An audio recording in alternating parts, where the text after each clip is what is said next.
वरिष्ठं सर्वकल्याणमूर्तिं परशुकमलहस्ते शोभितं मोदकेन अरुणकुसुममालव्यालबद्धोदरै च मम हृदयनिवासं श्रीगणेशं नमामि।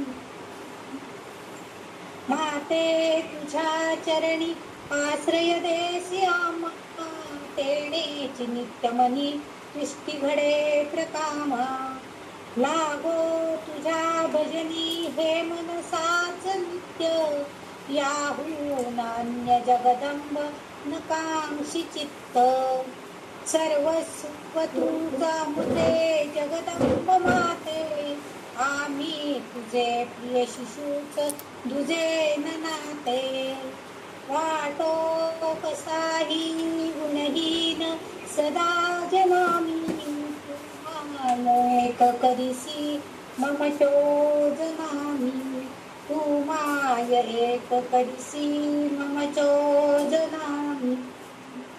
श्री गणेशाय नमः। श्री सरस्वत्यै नमः। श्री मातृपितृभ्यां नमः। श्री कुलदेवताभ्यो नमो नमः। श्री गुरुदेवेभ्यो नमो नमः। ओम श्री ललिता देव्यै नमः। अथ श्री ललिता सहस्रनाम स्तोत्रम्। वाग्देवींनी रचलेल्या ललिता सहस्रनाम स्तोत्रामध्ये 93 श्लोक आणि 441 नाम आपण आतापर्यंत बघितलेले आहेत. आता आपण श्लोक नंबर 94 बघणार आहोत. श्लोक नंबर 94 असा आहे. कुमार गणनाथांबा तुष्टे पुष्टे मती धृती शांती स्वस्तिमती कांती नंदिनी विघ्ननाशिनी. म्हणजे ह्या श्लोकामध्ये जवळजवळ 10 नावं आलेली आहेत आणि त्या 10 नामांचा आपल्याला आता अभ्यास करायचा आहे. कुमार गणनाथांबा. आता ह्या एकाच अक्षरामध्ये कुमार, गणनाथ आणि अंबा असं 3 वेगवेगळे शब्द आहेत. कुमार म्हणजे कुमार स्वामी कार्तिकेय आणि पार्वती आणि शंकराचा पुत्र. नंतर गणनाथ म्हणजे आपले गणेश आणि अंबा म्हणजे इथे ही पार्वती किंवा आपली ललितांबिका म्हटलं तरी चालेल, म्हणजे माता त्यांची. कुमार गणनाथ अंबा. अंबा इथं माता या स्वरूपामध्ये आहे. या नामाचा सखोल अभ्यास करताना आणखीन एक गोष्ट याच्यामध्ये लक्षात येते. कु म्हणजे कुमार असं मधला कु बाजूला घेतला अधिक मारगण. आता इथं मारगण कुमारगण, कारण तो जर शब्द तुम्ही पुस्तकामध्ये बघितला श्लोकामध्ये तर तो एक सलग आहे. कुमार आणि गणनाथ आणि अंबा असं वेगवेगळे दिलेले नाहीये. कुमार गणनाथ अंबा असं एकत्रितपणे दिलेलं आहे. मग त्यातला कु बाजूला काढायचा, मारगण हा वेगळा शब्द म्हणायचा आणि पुढे नाथ आणि अंबा असे 4, म्हणजे जसं वरती मी तुम्हाला 3 संधिफोड करून सांगितले होते त्या शब्दाचे, म्हणजे 3 भाग, तसं इथं 4 शब्द 4 हे करायचे, 4 भाग करायचे. त्याचा वेगळा अर्थ होतोय. कु म्हणजे कनिष्ठ, मारगण, मारगण म्हणजे याचा तीव्र उत्कटता असणारे लोक म्हणजे भक्त. नाथ हे देवता, म्हणजे आपण म्हणतो ना ते नाथ आहेत. म्हणजे काय आपण म्हणतो पतिदेवांना सुद्धा माझे नाथ आहेत असं आपण म्हणतो. तसं अंबा म्हणजे जी देवता आहे ती, म्हणजे जो बांधतो असा अर्थ इथं त्यांनी दिलेला आहे. म्हणजे या प्रकारे सुद्धा हा शब्द विभागला जातो. कु म्हणजे कनिष्ठ, मारगण म्हणजे तीव्र उत्कटता, नाथ म्हणजे देवता आणि अंबा म्हणजे जो बांधतो असा त्यांनी इथं या शब्दाची फोड करून आपल्याला तिथं अर्थामध्ये सांगितलेले आहे.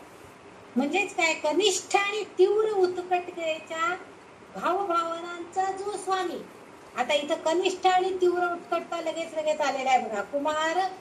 कुमारगण इथपर्यंत जर विचार केला तर अतिशय तीव्र उत्कटता आणि अतिशय कमी उत्कटतांचा अशा ज्या मनामध्ये आपल्या भावभावना येतात त्या भावनांचा स्वामी म्हणजे नाथ म्हणजे ती देवता. आणि जो भौतिक जगाशी बंधनकारक आहे तो कोण आहे तर आपला अहंकार. आणि त्या अहंकार आपण असं त्याला म्हणतो. म्हणूनच येथे कुमार हा जो आहे हा अहंकाराचा स्वामी म्हणजेच तो सेना प्रमुखही म्हटला जातो. जे आपल्याला माहितीये की शंकर पार्वतीचा पुत्र जो कार्तिकेय आहे तो अतिशय अहंकारी होता. त्याला असं वाटत होतं मला सगळं माहिती आहे, मीच खूप हुशार आहे. परंतु गणपतीनं त्याला सिद्ध करून दाखवलं होतं की नाही, तुझ्यापेक्षा मलाही थोडीफार अक्कल आहे. आणि म्हणून त्याला अहंकाराचा स्वामी असा उल्लेख त्याचा इथं केलेला आहे. आणि त्याचबरोबर कार्तिकेय हा लढाईमध्ये सेना प्रमुख म्हणूनही काम करत होता. भगवद्गीतेमध्ये श्रीकृष्णानं आपल्याला जेव्हा विभूती सांगितल्या आहेत त्या विभूतींमध्ये श्रीकृष्ण आपल्याला सांगतायत सेनानीना महम स्कंदहा. आता स्कंद म्हणजे कोण तर कुमार कार्तिकेय. म्हणून म्हणजे भगवद्गीतेत सुद्धा तो सांगतात की आमच्या सेनेचा प्रमुख कोण आहे तर हा कार्तिकेय आहे. म्हणजे सेनापतींमध्ये स्कंद रूपामध्ये हा जो कार्तिकेय आहे हा आमच्या सेनेचा प्रमुख आहे. आता सेना प्रमुखाची जबाबदारी म्हणजे काय, भरपूर आहे ना. कारण जेव्हा युद्ध करायचं आहे त्यावेळेस त्याच्यावरती खूप जबाबदारी असते. म्हणजे ते जे पद आहे ते मोठं पद आहे जे ते विभूषित करत असतात ते. त्यामुळं या स्कंधाची जर उपासना केली, पुढे सांगायचं अहंकाराचा स्वामी असं म्हटलंय, पण त्याची जर उपासना केली तर आपल्यातला अहंकार नष्ट होतो. म्हणजे त्या स्कंधाची. म्हणून कार्तिक महिन्यामध्ये एकदाच केव्हा तरी त्या कार्तिकेयाचं मंदिर उघडतं आणि स्त्रियांना तरी त्याचं दर्शन वर्ज्य आहे असं सांगतात की स्त्रियांनी त्याचं दर्शन घेऊ नये. पण त्या एका दिवशी मात्र स्त्रियांनी सुद्धा त्याचं दर्शन घेतलं तरी चालतं असं म्हणतात.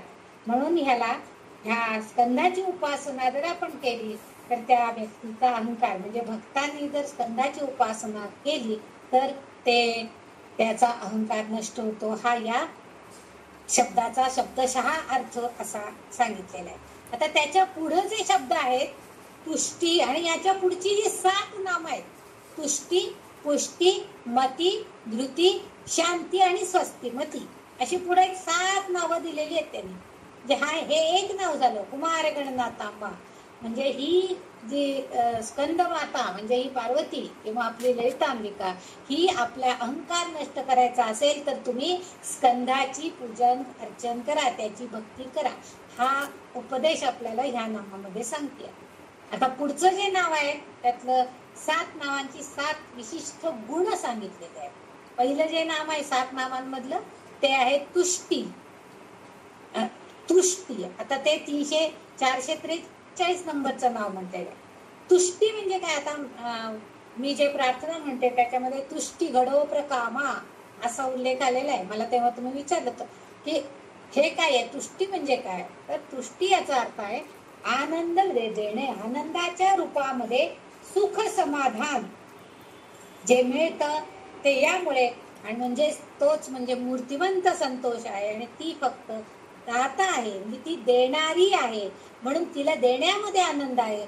म्हणून ह्या ललितांबिकेला तुष्टी अशा नावानं सुद्धा संबोधलं गेलेलं आहे. तुष्टी म्हणजे आनंद देणे, आनंदाच्या रूपात ती आहे, सुख समाधान आहे. आणि ते सुख समाधान आपल्या भक्तांना म्हणजे मूर्तिमंत संतोष आनंद जो काय आहे तो म्हणजे ललितांबिका आहे. आणि ती आपल्या भक्तांना ती देत असते, ती दाता आहे आणि तिला ते देण्यामध्ये आनंद आहे. म्हणजे आपल्या भक्तांना सुद्धा कसाच आनंद प्राप्त व्हावा ही तिची मनोमन इच्छा आहे. म्हणून तिचं हे तुष्टी हे नाव हे संबोधन वाग्देवींनी वापरलं. पुढचं जे नाव आहे 444 नंबरचं पुष्टी. आता इथं पुष्टी ती पुष्टी आहे म्हणजे काय, पुष्ट आहे म्हणजे परिपूर्ण आहे. म्हणजेच ती शरीर आणि मनाने परिपूर्ण या स्वरूपामध्ये आहे. म्हणजे तिचं शरीर जसं जितकं परिपूर्ण आहे तितकं तिचं मन पण परिपूर्ण आहे.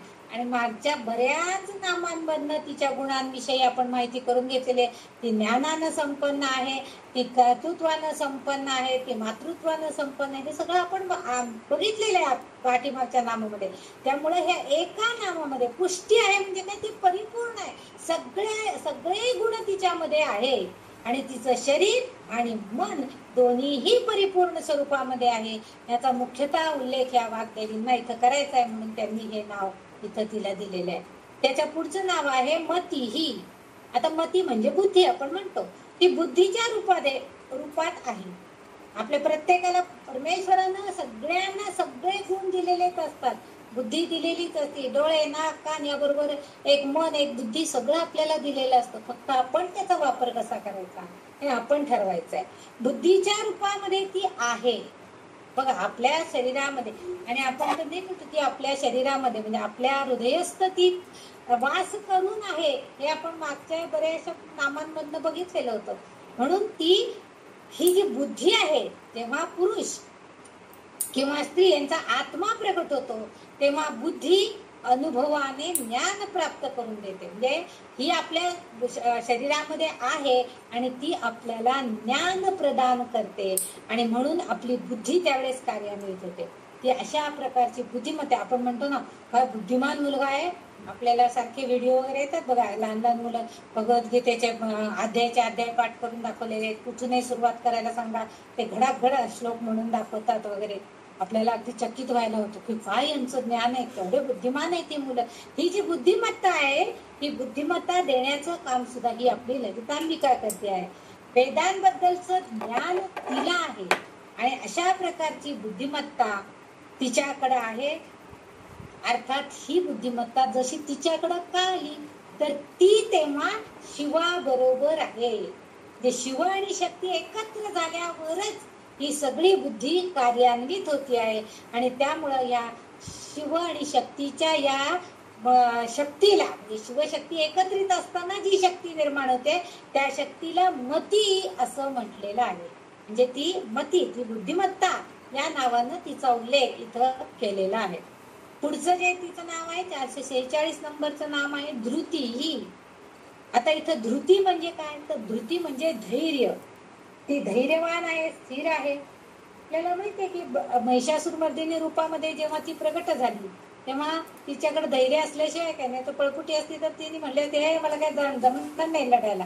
पण तसं ती म्हणली नाही. ती एक स्त्री असून सुद्धा ती सबला आहे. ती तिच्याकडे तेवढं बळ आहे, धारिष्ट आहे. मी लढू शकते एवढ्या सगळ्या राक्षसगणांबरोबर, एवढं धारिष्ट तिने दाखवलेलं आहे. आणि धैर्य आणि स्थिर यांच्या रूपामध्ये आहे. कारण काय असं आहे, तर तीच सर्व विश्वाचं व्यवस्थापन करते, आणि त्यामुळं व्यवस्थापन करताना तिच्या अंगी तेवढं धैर्य, तेवढी स्थिरता, तेवढं ज्ञान असलंच पाहिजे, आणि ते सर्व तिच्याकडे आहे.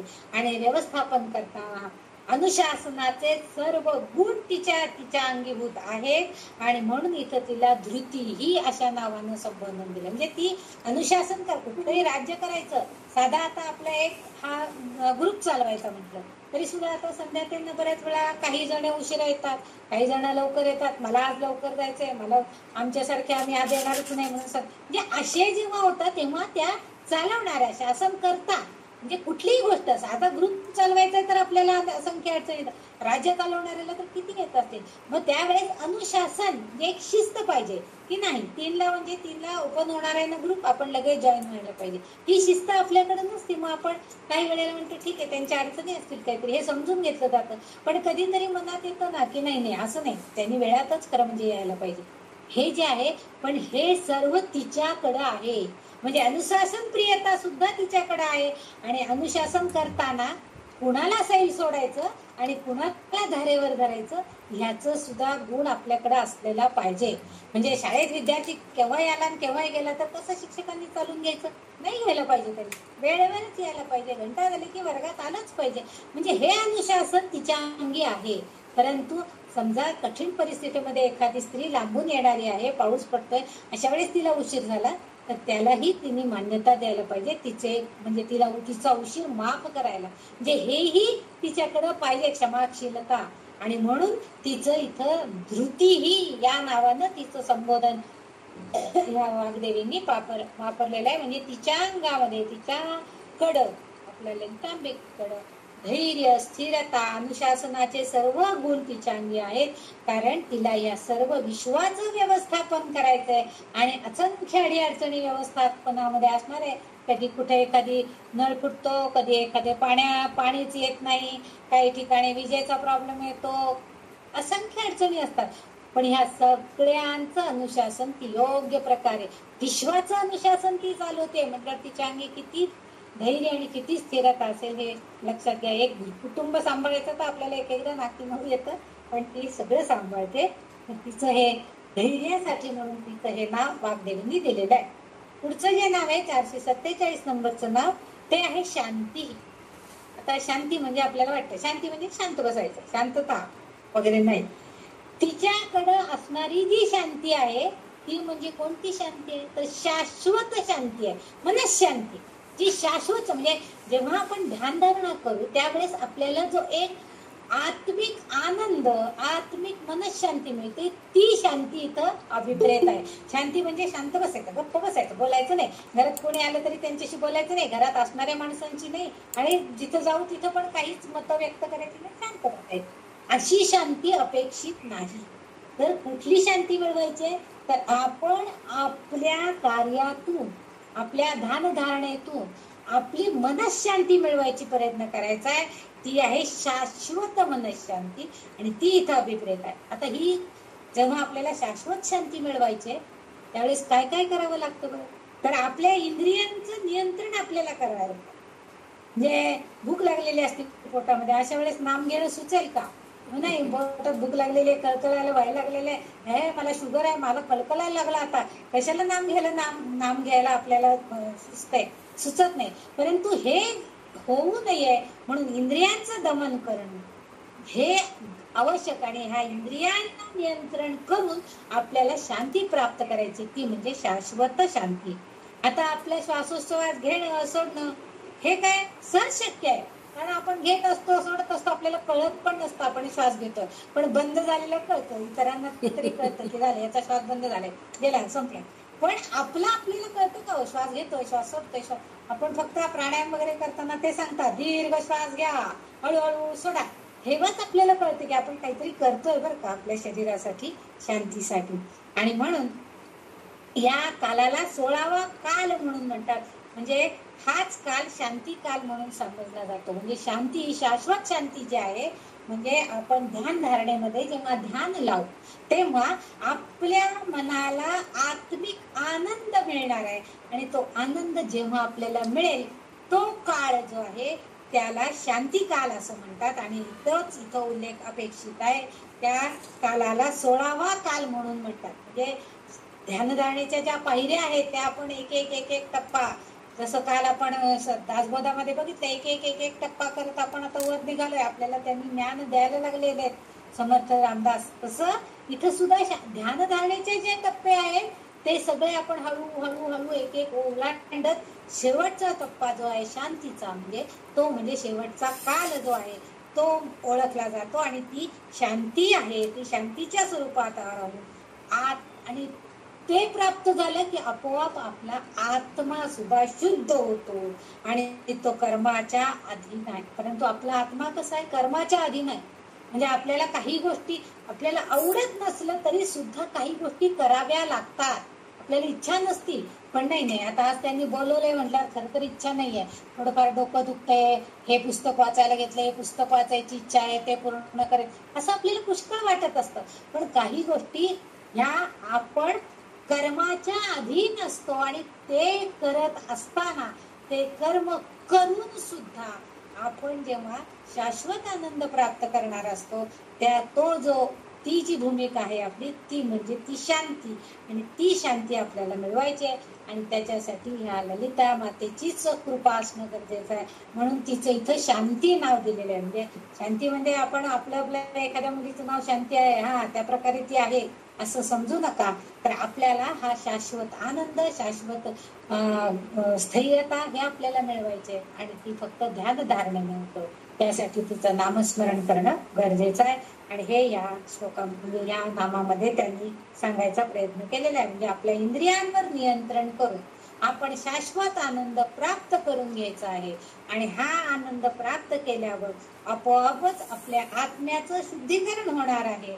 आणि जरी आत्मा कर्माच्या अधीन असला तरी सुद्धा आपण इंद्रियांनी, म्हणजे आपले कर्मेंद्रियांनी कर्म करूया, पण ज्ञानेंद्रियांनी शुद्ध ज्ञान प्राप्त करून घेऊन शाश्वत शांती मिळवण्याचा प्रयत्न करायचा आहे. आणि हेच आपल्याला या नामातनं सूचित करण्याचं काम वाग्देवींनी केलेलं आहे. पुढचं जे नाव आहे स्वस्तिमती. आता स्वस्ती आणि मती, मतीचा अर्थ मग आपण बघितला बुद्धिमत्ता, बुद्धीचं कार्य आहे मती म्हणजे. आणि स्वस्ती, स्वस्ती म्हणजे स्वस्थ, चित्तामध्ये स्वस्थ असणारी स्वस्ती. स्वस्थी म्हणजे काय, तर स्वस्थ चित्त असतं. ज्या काही जण असतात बघा, त्यांच्या चेहऱ्याकडे बघितलं की आपल्याला कळतं अगदी शांत निरामय निरागस चेहरा असतो, कुठल्याही भावभावना चेहऱ्यावर नसतात, पण तेज असतं नुसतं तसं. मग सगळेजण, काही जण पडेल चेहरा नसून अगदी शांत चेहऱ्याने असतात, तसं नको आहे. ते तेज पण चेहऱ्यावर पाहिजे. आणि म्हणजे यात तिचं स्वरूप निरपेक्ष आहे, ती सात्विक स्वरूपामध्ये आहे, वास्तव रूपात परिपूर्ण आहे. आणि ते तिचं जे वास्तव रूप जे आहे ते अनुभवजन्य आहे. ह्या विश्वाचा कारभार करत असताना तिला भरपूर अनुभव येत आहे, भरपूर. आता तिला काही राक्षसांची युद्ध करावं लागलेलं आहे, काही गोष्टींच्या विरुद्ध जाऊन कार्य करावं लागलेलं आहे. आणि हे सगळं करत असताना तिचं जेव्हा प्रगटीकरण होतं, ती जेव्हा अस्तित्वात असलेली आपल्याला दिसते, त्यावेळेस त्या पलीकडचं तिचं वास्तव आहे. म्हणजे त्या पलीकडे ती दिसते आपल्याला सगुण रूपामध्ये ललितांबिका, परंतु प्रत्यक्षामध्ये ती काय आहे, तर निरपेक्ष वास्तव असं तिचं रूप आहे. आणि ती सतत सत्य म्हणजे निरपेक्ष सत्यामध्ये आहे कायम. ती खोटेपणाच्या ह्याच्यावरती तिचं रूप अवलंबून नाही आहे, किंवा ती जे तिचं कार्य करते आहे ती खोटेपणाच्या आधारावर नाहीये, तर सत्यतेच्या आधारावर आहे. कारण तिला त्याचं संपूर्ण ज्ञान प्राप्त झालेलं आहे. आणि हे ज्ञान प्राप्त झाल्यामुळं ती स्वस्थ चित्तानं आणि आपल्या बुद्धीनं योग्य कार्य करते. आणि ह्या आपल्या विश्वाचा कारभार करत असताना ती योग्य सत्य काय आहे, असत्य काय आहे, निरपेक्ष बुद्धीनं तारतम्यानं वास्तविक रूपामध्ये हे आपलं कार्य पार पाडत असते. कारण तिला याचं संपूर्ण ज्ञान आहे. म्हणून तिला इथं स्वस्तिमती अशा नावानं वाग्देवींनी उल्लेख केला. तिची बुद्धिमत्ता इतकी आहे, ती असं कार्य करणार आहे, तिची या बुद्धीचं कार्यच असं आहे की ती स्वस्थ चित्तानं वास्तव रूपाशी निरपेक्ष राहून ती आपल्या बुद्धिमत्तेनं कार्य करणारी आहे. म्हणून स्वस्तिमती आहे असं उल्लेख आलेला आहे. पुढचं जे नाव आहे 449 नंबरचं नाव आहे ते म्हणजे कांती. कांती म्हटलं की आपल्याला म्हणजे बघा लखलखीतपणा हा जो आहे, कोणाकोणाचं तेज म्हणजे आपण म्हणतो ना, ही निमगोरी आहे, ही गोरी आहे, ही सावळी आहे, ही काळी आहे, म्हणजे हे रूप आपण प्रत्येकाचं सांगत असतो.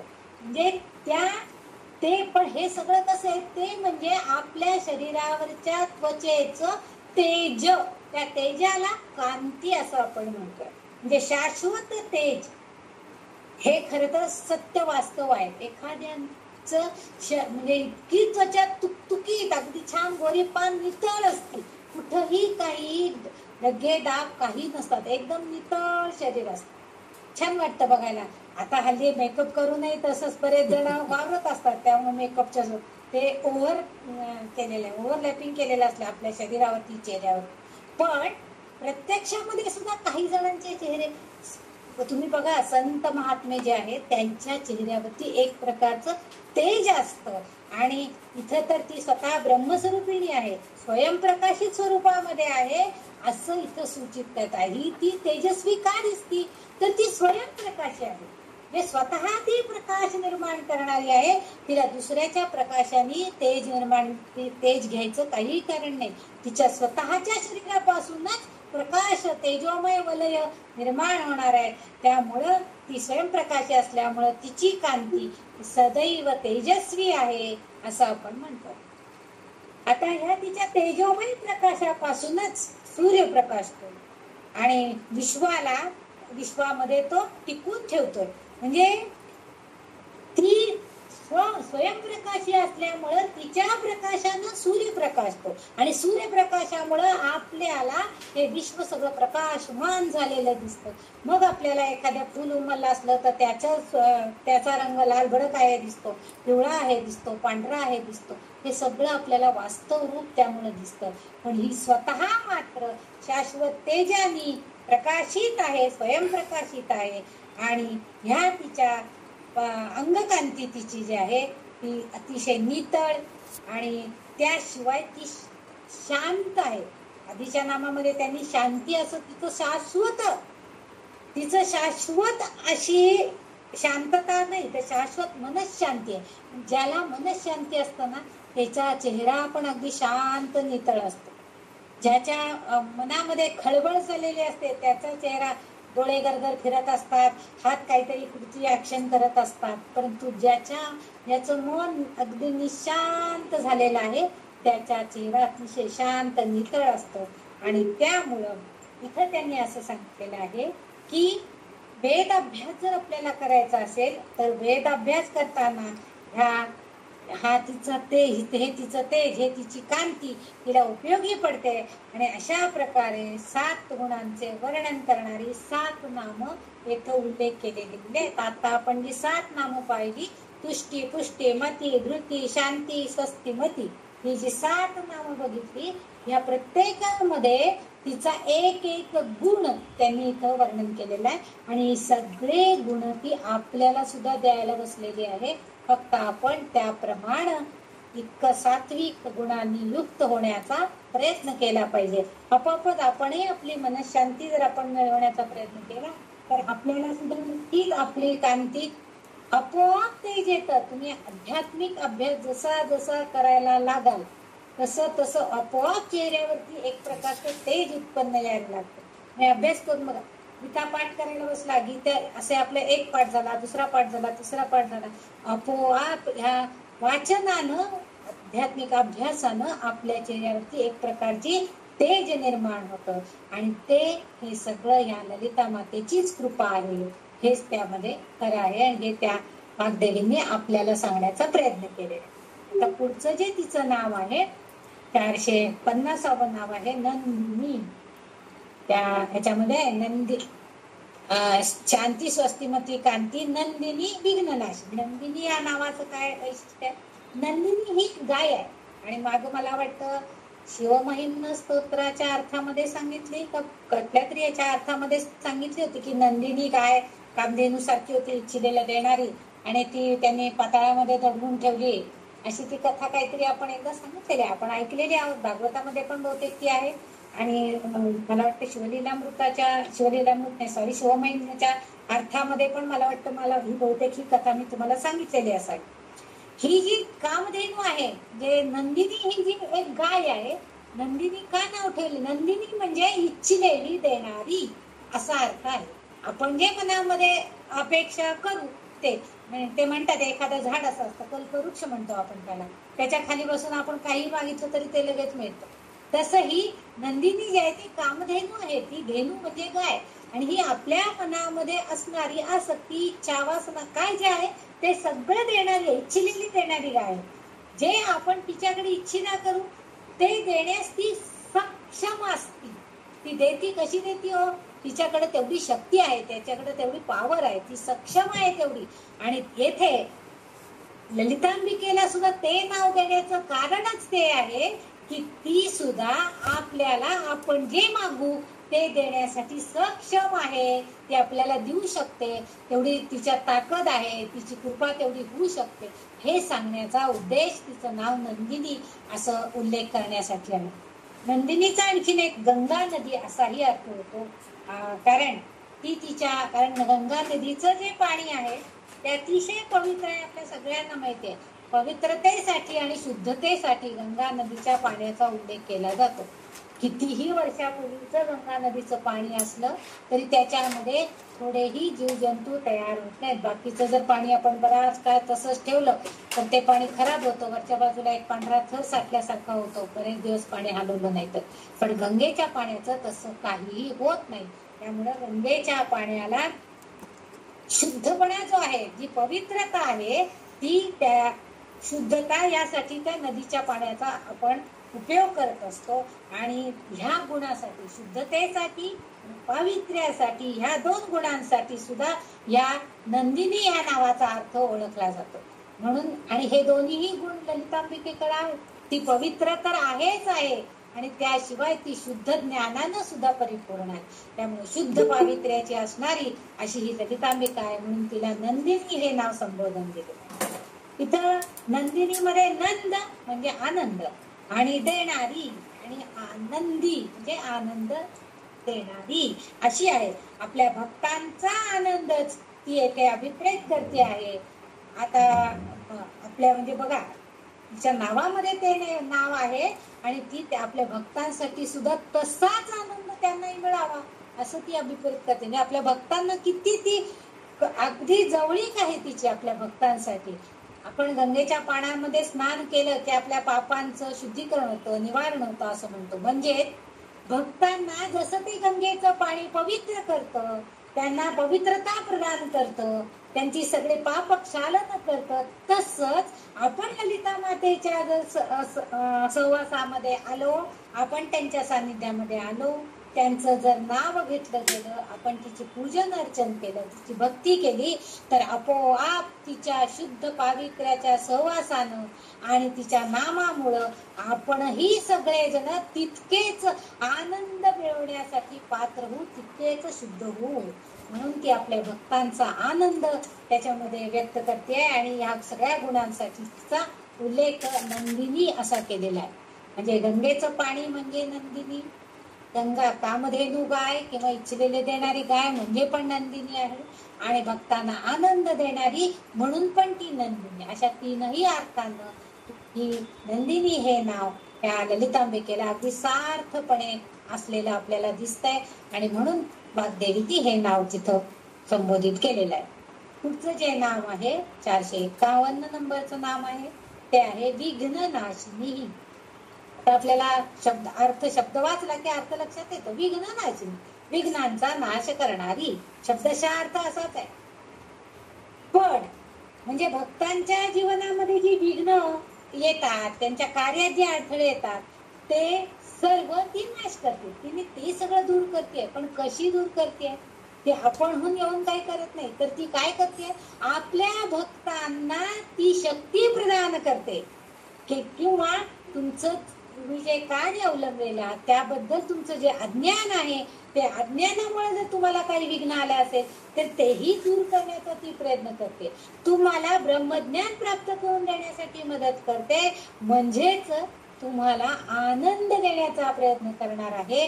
आणि आनंद जेव्हा आपलं विघ्न नाश होतो त्यावेळेस आपल्याला अगदी आनंद होतो. आपण बघा एखादी कोर्ट केस चाललेली असते, बरेच वर्ष आपण कोर्टात जात असतो, येत असतो, त्यांची बाजू ऐकतात, आपली बाजू ऐकतात, निकाल काही लवकर होत नाही, आणि जेव्हा निकाल होतो आणि तो आपल्या बाजूने लागतो त्यावेळेस आपण म्हणतो काय बाबा एकदाच झालं का, किती आनंद होतो आपल्याला. त्या म्हणजे आपल्यावरती असणारं विघ्न नाश झालेलं आहे, ते विघ्न नाश करण्यासाठी आपल्यातला अज्ञान अंधकार नाहीसा करते, आपल्याला शक्ती प्रदान करते, आपल्याला ब्रह्मज्ञान प्राप्त करून देण्याला ती मदत करते. आणि मगच हे सगळी विघ्न दूर झाली की आपोआपच आपल्या जीवनामध्ये आनंद निर्माण होतो. आणि म्हणून तिचं इथं नाव विघ्न नाशिनी.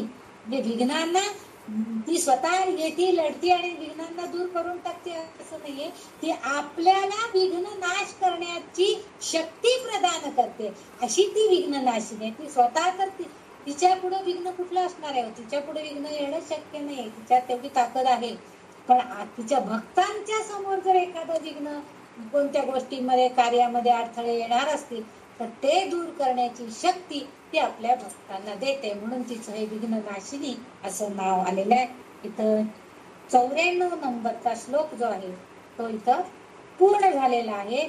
आणि आता आपण पुढच्या 95 नंबरच्या श्लोकाकडे जाणार आहोत.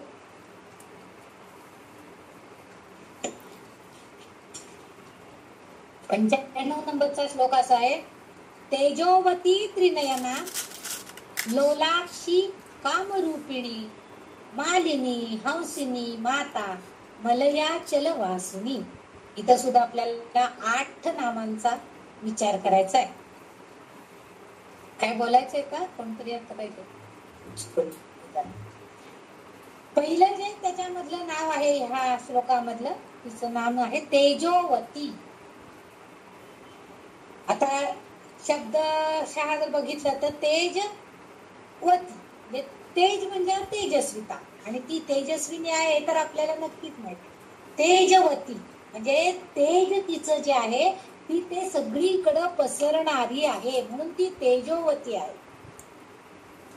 या नामाशी सुसंगत म्हणजे 449 नंबरच्या नामामध्ये आपण मागच्याच एका नामामध्ये बघितलं की तिची कांती ही कशी आहे, स्वयंप्रकाशित आहे. ती सगळीकडे आपलं तेजोवलय पसरती, तो प्रकाश पसरती, आणि तिच्या प्रकाशामध्ये इतर जण सुद्धा प्रकाशित होतात, असा अर्थ आपण कांतीमध्ये बघितला होता. आणि त्या नावाशी सुसंगत असं हे तिचं इथं वर्णन आहे. पूर्वी ती सर्जनशीलतेसाठी प्रकाश उपयोगी आहे, आवश्यक आहे. म्हणजे आपल्याला माहितीये की जर प्रकाश असेल तरच फुलं फळं चांगली उगवून येतात, धान्य चांगलं होतं. जर समजा सूर्य पाऊसच पाऊस, सतत पाऊस, महिनोन्महिने पाऊस राहिला तर पीक उगवून येईल का? येणार नाही.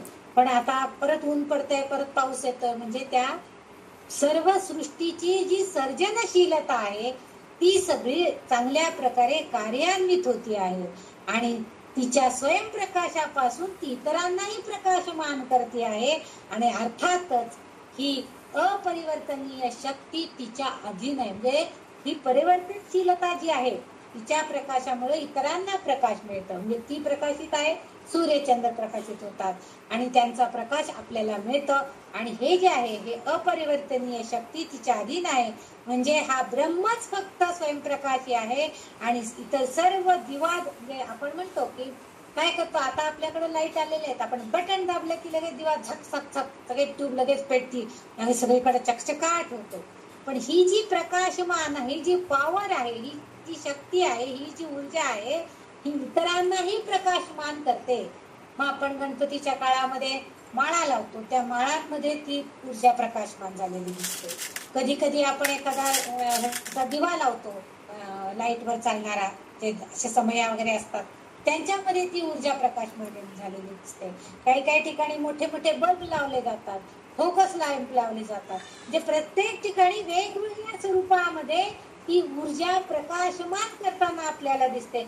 म्हणजे ती स्वतः बरोबरच इतरांनाही आपल्या तेजानं प्रकाशित करते आणि म्हणून ती तेजस्विनी आहे. जे ती स्वतः तर तेजस्वी आहेच आहे आणि आपल्या प्रकाशानं इतरांनाही तेजस्वी बनवण्याचा प्रयत्न करते, प्रकाश देते. आणि त्या प्रकाशामध्ये स्वतः आपण आपल्याला ओळखून घ्यायचं आहे आणि आपल्याला त्या प्रकाशाचा उपयोग आपल्या उन्नतीकडे करून घ्यायचा आहे. हे जणू इथं ते आपल्याला सांगण्याचा प्रयत्न करतायत. म्हणून तिचं हे तेजोवती हे जे नाव आहे, म्हणजे तेजस्विनी असणारी ही ललिता देवी असा उल्लेख इथं आलेला आहे. त्याच्या पुढचं जे नाव आहे 453 नंबरचं नाव आहे ते म्हणजे त्रिनयना. आता त्रिनयना म्हटले की आपल्या लक्षात येतं त्रिनयना म्हणजे 3 डोळे असणारे. नयन म्हणजे डोळा, त्रि म्हणजे 3. म्हणजे हे लक्षात येतं. ध्यान श्लोकामध्ये सुद्धा ललिता देवी त्रिनयना आहे असे म्हटलेले आहे. तुम्ही सिंधुरारुण विग्रहान त्रिनयना असा उल्लेख आहे. ध्यान श्लोक जेव्हा आपण म्हणतो की ती रक्तवर्णाची आहे, लाल रंगाची आहे आणि सिंदूर वर्ण आणि त्रिनयना 3 डोळे तिला आहे. आता म्हणजे तिला 3 डोळे आहेत हे त्यांनी आधी पण आपल्याला ध्यान श्लोकातच सांगितलं, म्हणजे ती तशी आहेच नक्की. तिथं 322 नंबरच्या नामामध्ये तिचे डोळे कमल म्हणजे कामकला रूपाचा उल्लेख तिथे आलेला आहे. तिचे डोळे कसे आहेत तर त्यांनी असं म्हटलेलं आहे की त्रिनयन. आता इथं तिच्या डोळ्यांचा प्रकार कसे आहेत, म्हणजे काही ठिकाणी कमळाच्या पाकळ्यासारखे आहेत असा उल्लेख आलेला आहे. म्हणजे कामकला रूपाचा उल्लेख सुद्धा ह्या नामामध्ये आलेला आहे. म्हणजे तिची शक्ती रूपामध्ये जेव्हा ती ही ललितांबिका शक्ती रूपात आहे आणि ती जेव्हा शिवाशी एकरूप होते त्यावेळेस शिवाला सुद्धा 3रा डोळा आहे असं आपण म्हणतो की शिवशंकर त्याने 3रा डोळा उघडला तर प्रलयंकार होईल असा आपण नेहमी उल्लेख करत असतो. तसंच या वाग्देवीला सुद्धा 3रा डोळा आहे. म्हणजे काय आहे तर त्या डोळ्यानं ती आपल्या भक्तांकडं अदृश्यपणे बघत असते की माझे भक्त काय करतायत, कसं कार्य करतायत, चांगलं वागतायत का. आणि म्हणून तिचा आता इथं त्यांनी या तीनही डोळ्यांनी, डोळे बोलतात, डोळ्यांनी सुद्धा भाषण केलं जातं. काही काही वेळेला आपण खुणेनं सांगतो, नको काही सांगू नको, बोलू नका, गप्प बसा. नुसतं डोळे जरी इकडे इकडे फिरवले आणि सांगितलं तरी सुद्धा आपल्याला कळतं की नाही, म्हणजे हे इथं बोलायचं नाहीये, हे इथं सांगायचं नाहीये. म्हणजे डोळ्यांनी सुद्धा आपण भाषण करतो. काही जण डोळ्यांनी निरीक्षण फक्त, काही जण फक्त बघत असतात, निरीक्षण करतात की इथं काय चाललेलं आहे. काही जण नुसतं ऐकण्याचं काम करत असतात. म्हणजे शिवापेक्षा ती वेगळी नाहीच आहे. शिव आणि शक्ती एकत्रित आले की त्या शिवाला सुद्धा तिसरा डोळा आहे, म्हणजे पर्यायाने हिला पण तिसरा डोळा आलाच आपोआपच. आणि हे तीन डोळे जर ललिता मातेलाही तीन डोळे असणारच, म्हणजे दोघंही एक रूप आहेत म्हणून तिला तीन, त्याला तीन डोळे आहेत म्हणून तिला पण तीन डोळे आहेत. आणि ह्या डोळ्यांनी ते सगळ्या जगाचं निर्मिती करण्याचं काम झाल्यावरती पालन पोषण करण्याचं काम सुद्धा आपल्या तीनही डोळ्यांनी, वास्तवातल्या दोन डोळ्यांनी ते सगळ्यांकडे बघत असतात. कोण काय दुःखामध्ये आहेत का, कोणाला काही विघ्न आहे का, ते दूर करायचं आहे का, कोणावरती कृपा करायची, हे आपल्या डोळ्यात दयाद्र दृष्टीने बघण्याचं काम करतात. आणि तिसऱ्या डोळ्यानं ते सूक्ष्मपणे प्रत्येकाच्या कार्याचा लेखाजोखा ठेवत असतात. तिसऱ्या डोळ्याने त्या सूक्ष्मपणे बघत असतात. तो डोळा आपल्याला दिसत नाही, परंतु त्या डोळ्यानं ती सगळ्या जगाकडं बघत असते. आणि तेव्हा तिला कळतं की या जगाचा कारभार कसा चाललेला आहे. पतंजली योगसूत्रामध्ये याचं अधिक वर्णन ऋषी पतंजली यांनी केलेलं आहे. एक म्हणजे एखाद्या गोष्टीची योग्यता पडताळण्यासाठी त्याला तीन घटकांवर अवलंबून राहावं लागतं. ते म्हणजे प्रत्यक्ष बोध, एक म्हणजे अनुभव आणि अनुमान, आणि दुसरं म्हणजे अगम म्हणजे आध्यात्मिक ज्ञान, शहाणपण. ह्या तीन गोष्टी, म्हणजे एखादी गोष्ट होत असताना तो प्रत्यक्ष ती गोष्ट आपल्याला काय बोध देते आहे हे आधी आपल्याला कळायला पाहिजे. मग अनुमान आपण काढतो, म्हणजे ती गोष्ट घडल्यानंतर त्याच्यातनं हे असं होणार आहे बरं का. म्हणजे आता जर समजा राजकारणाचं उदाहरण घेतलं तर हे निवडून आले तर यांचं राज्य येणार आहे, हे अनुमान आपण काढतो. आणि मग हे निवडून आले तर त्यांच्या ज्ञानाचा काही, शहाणपणाचा काही आपल्याला उपयोग होणार आहे का, ह्याचाही आपण तारतम्यानं विचार करायला लागतो. म्हणजे प्रत्यक्ष बोध, अनुमान आणि उगम, म्हणजे आध्यात्मिक ज्ञानाला शहाणपण असंही संबोधन इथं वापरलेलं आहे. आणि म्हणून इथं अशा प्रकारचे तीन डोळे, म्हणजे प्रत्यक्ष बघणं, अनुमान काढणं आणि त्यासाठी असणारा ज्ञान प्रदान करणं, हे तीन डोळ्यांचं कार्य पतंजली योगसूत्रामध्ये सांगितलंय. आणि तेही हे ललितांबिका करते आहे असं म्हणते. एका उपनिषदामध्ये, बृहदारण्य उपनिषदामध्ये श्रवण, चिंतन आणि ध्यान हे तीन गुण सांगितलेले आहेत. आपल्याला समर्थांनी पण सांगितलेलं आहे, श्रवण करा, चिंतन करा, ध्यान करा, सगळे गुण सांगितलेले आहेत. त्यातले हे जे तीन गुण आहेत हेही महत्वाचे आहेत. आणि उपनिषदामध्ये असं म्हटलेलं आहे की हे त्या तीन गुणांचा जर तुम्ही चांगल्या प्रकारे अभ्यास केला तर तुम्हाला आत्मस्वरूपाचं ज्ञान करून घेता येईल, म्हणजे तुम्हाला आत्मसाक्षात्कार होईल, म्हणजेच तुम्हाला ज्ञान प्राप्ती होणार आहे. आणि म्हणून आध्यात्मिक प्रगतीमध्ये आपल्याला ह्या दोन डोळ्यांशिवाय ह्या तिसऱ्या डोळ्याचा सुद्धा उपयोग होऊ शकतो. म्हणजे जेव्हा आपण ध्यानधारणा करतो तेव्हा दोन्हीही डोळ्यांच्या मध्ये असणाऱ्या चक्रामध्ये आपल्याला सगळं ज्ञान एकत्रितपणे आलेलं आहे असं जाणवतं आणि आध्यात्मिक प्रगल्भता आपल्याला येते. म्हणून आध्यात्मिक प्रगतीमध्ये दोन डोळ्यांव्यतिरिक्त आज्ञाचक्र म्हणजे तिसरा डोळा असू शकतो की ज्या योगानं, म्हणजे आपल्याला या दोन डोळे त्याशिवाय तिसरा डोळा हा जो आहे आध्यात्मिक आज्ञाचक्र, त्या योगानं तो साधक आपली आध्यात्मिक प्रगल्भता विकसित करून घेऊ शकतो आणि तितकाच तो सक्षम बनतो. म्हणजे दोन डोळ्यांनी अनेक पुस्तकं वाचन करून अनुभवजन्य बोध घेऊन ज्ञान प्राप्त करून घेतो, पण आज्ञाचक्राचं तिसऱ्या डोळ्या उघडून किंवा तिसऱ्या डोळ्या म्हणजे आज्ञाचक्रामध्ये आपण सगळं ज्ञान एकत्रीकरण करून जेव्हा ध्यानधारणा करू त्यावेळेस आपोआपच आपली आध्यात्मिक प्रगती होती आणि त्या प्रगल्भतेनुसार आपण सक्षम बनतो. आध्यात्मिक कार्य करण्यासाठी आपल्याला सारासार विचार करण्याची बुद्धी मिळते. आपण योग्य अयोग्य काय आहे याचाही विचार करू शकतो. आणि म्हणून तिचं त्रिनयना हे नाव दिलेलं आहे. म्हणजे 3 गोष्टींमधून कोणत्याही 3 गोष्टी, म्हणजे आता पतंजली योगसूत्रातले 3 सांगितल्या, नंतर उपनिषदामध्ये 3 गोष्टी सांगितल्या, श्रवण चिंतन ध्यान. पतंजली योगसूत्रामध्ये त्यांनी प्रत्यक्ष बोध अनुमान आध्यात्मिक ज्ञान हे सांगितलं. तसं हे 3 डोळे जे आहेत ते आपण, आणि तिसरं चौथं कारण सांगितलं म्हणजे ती शिवाशी एकरूप आहे. आणि शिवाला जे 3रा डोळा आहे तो डोळा आपोआपच ललितांबिकेला सुद्धा येतो, म्हणून ती त्रिनयना आहे असं म्हटलं जातं. मला तरी असं वाटतं की त्रिनयना म्हणजे ती आपल्या डोळ्यांनी, एका डोळ्यांनी आपल्याला ज्ञान प्रदान करते, एका डोळ्यांनी आपल्याला मातृत्व प्रदान करून तितक्या मार्दवतेनं राहायला शिकवते, आणि एका डोळ्यानं आपल्याला शिकवते आहे. 3रा डोळा जो म्हणतो, 3रा डोळा उघडणे, तिथं ती आपल्याला सांगते की तेवढं धैर्य, तेवढं सामर्थ्य तुम्ही स्वतः निर्माण करा, स्वतः मनन चिंतन करा, आणि तुम्ही तेवढे धैर्यवान व्हा असं ती सांगते आहे. असं तिच्या त्रिनयना ह्या नावामध्ये उल्लेख असावा असं वाटतं. पुढचं जे आहे नाम तिचं ते 454 नंबरचं नाव आहे लोलाक्षी कामरूपिणी. आता ह्या लोलाक्षी नावाचा अगोदर आपण विचारतो. या लोलाक्षी म्हणजे स्त्री असा अर्थ आहे. ती स्त्रियांच्या इच्छांच्या स्वरूपामध्ये असते. इच्छा म्हणजे कोणत्या, तर भगवंतानी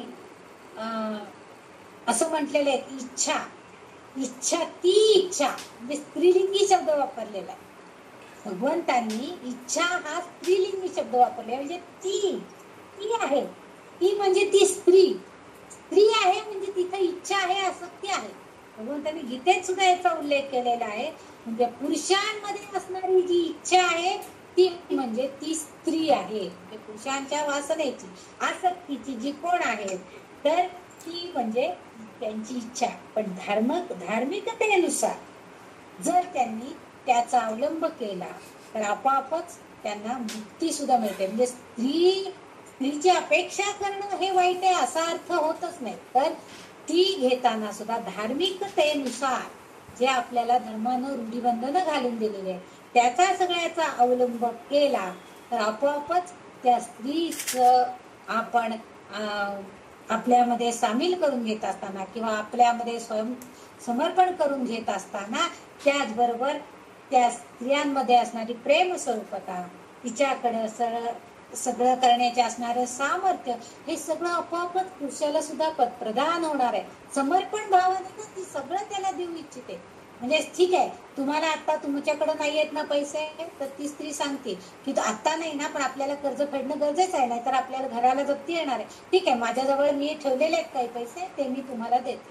म्हणजे काय आहे, तर ती स्त्री त्याची जी इच्छा आहे म्हणजे ती स्त्री, त्याने ती स्त्री केलेली आहे, म्हणजे ती स्त्रीला आपली पत्नी म्हणून आणलेलं असतं, आणि ती पत्नी त्याच्या इच्छा सुद्धा पूर्ण करण्याचा प्रयत्न करतो, कारण तिच्याकडं समर्पण भावना आहे. म्हणजे कोणत्याही इच्छा बाळगण्याची गरज नाहीच आहे.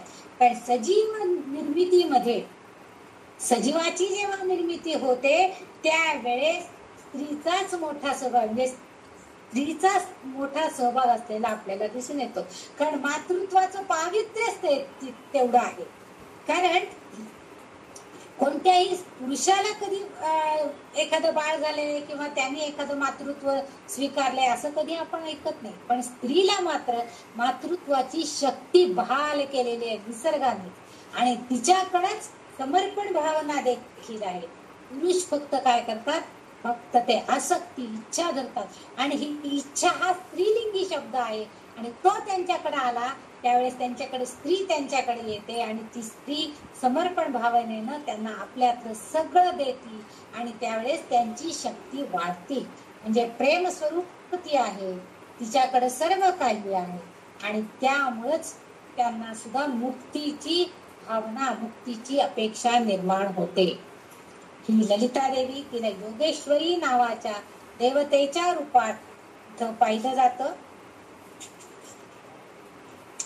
योगेश्वरी म्हणजे ती आता जेव्हा ती स्त्री देवता म्हणून बघायची तेव्हा ती योगेश्वरी स्वरूपामध्ये आहे.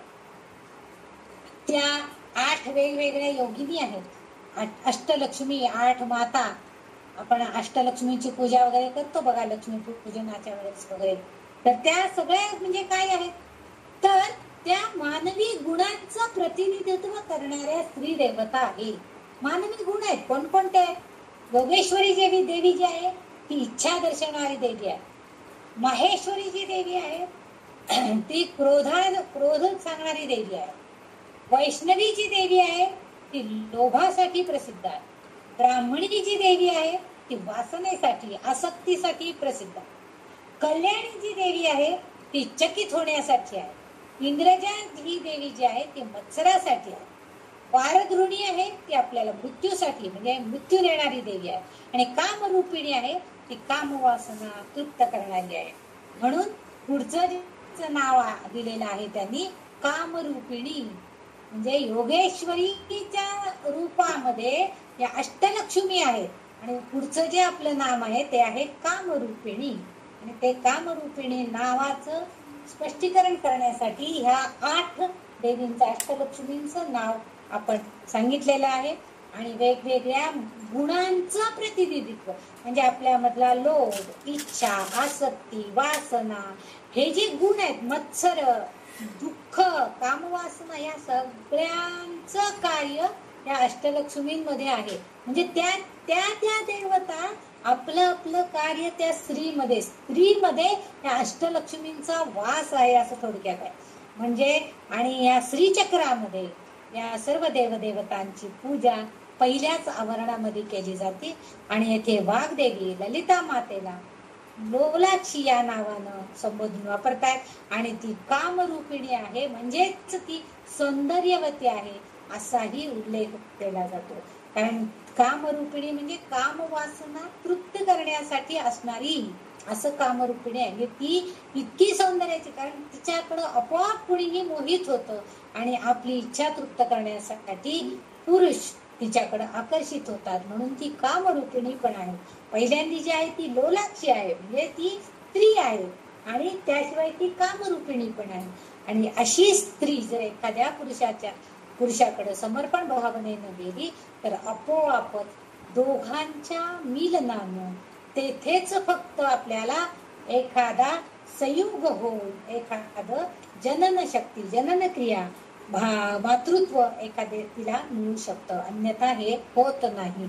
आणि म्हणून तिचा इथं उल्लेख लोलाक्षी कामरूपिणी, स्त्री असणारी, कामरूप असणारी, सौंदर्यवती असणारी अशी ही देवी आहे.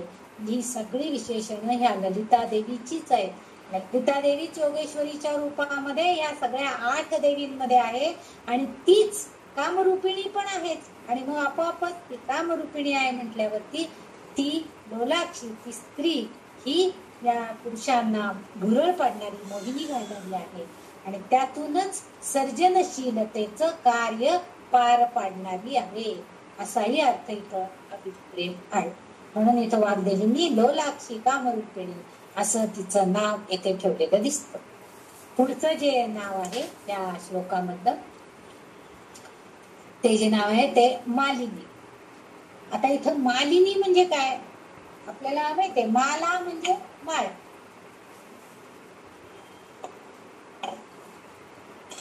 माला धारण करणारी म्हणजे मालिनी. आता हा काय माळा म्हणजे आपण केसामध्ये मारतो तो मोगऱ्याचा गजरा, बोलीचा गजरा, बकळीचा गजरा असा अर्थ अभिप्रेत नाही. तर संस्कृत मध्ये जे 51 वर्णमाला, वर्णाक्षर जी आहेत 51, त्या वर्णाक्षरांची माला त्या देवीनं आपल्या कंठामध्ये घातलेली आहे. तिने जी माळा परिधान केलेली आहे केसामध्ये नाहीये, केसांमधल्या माळा वेगळ्या.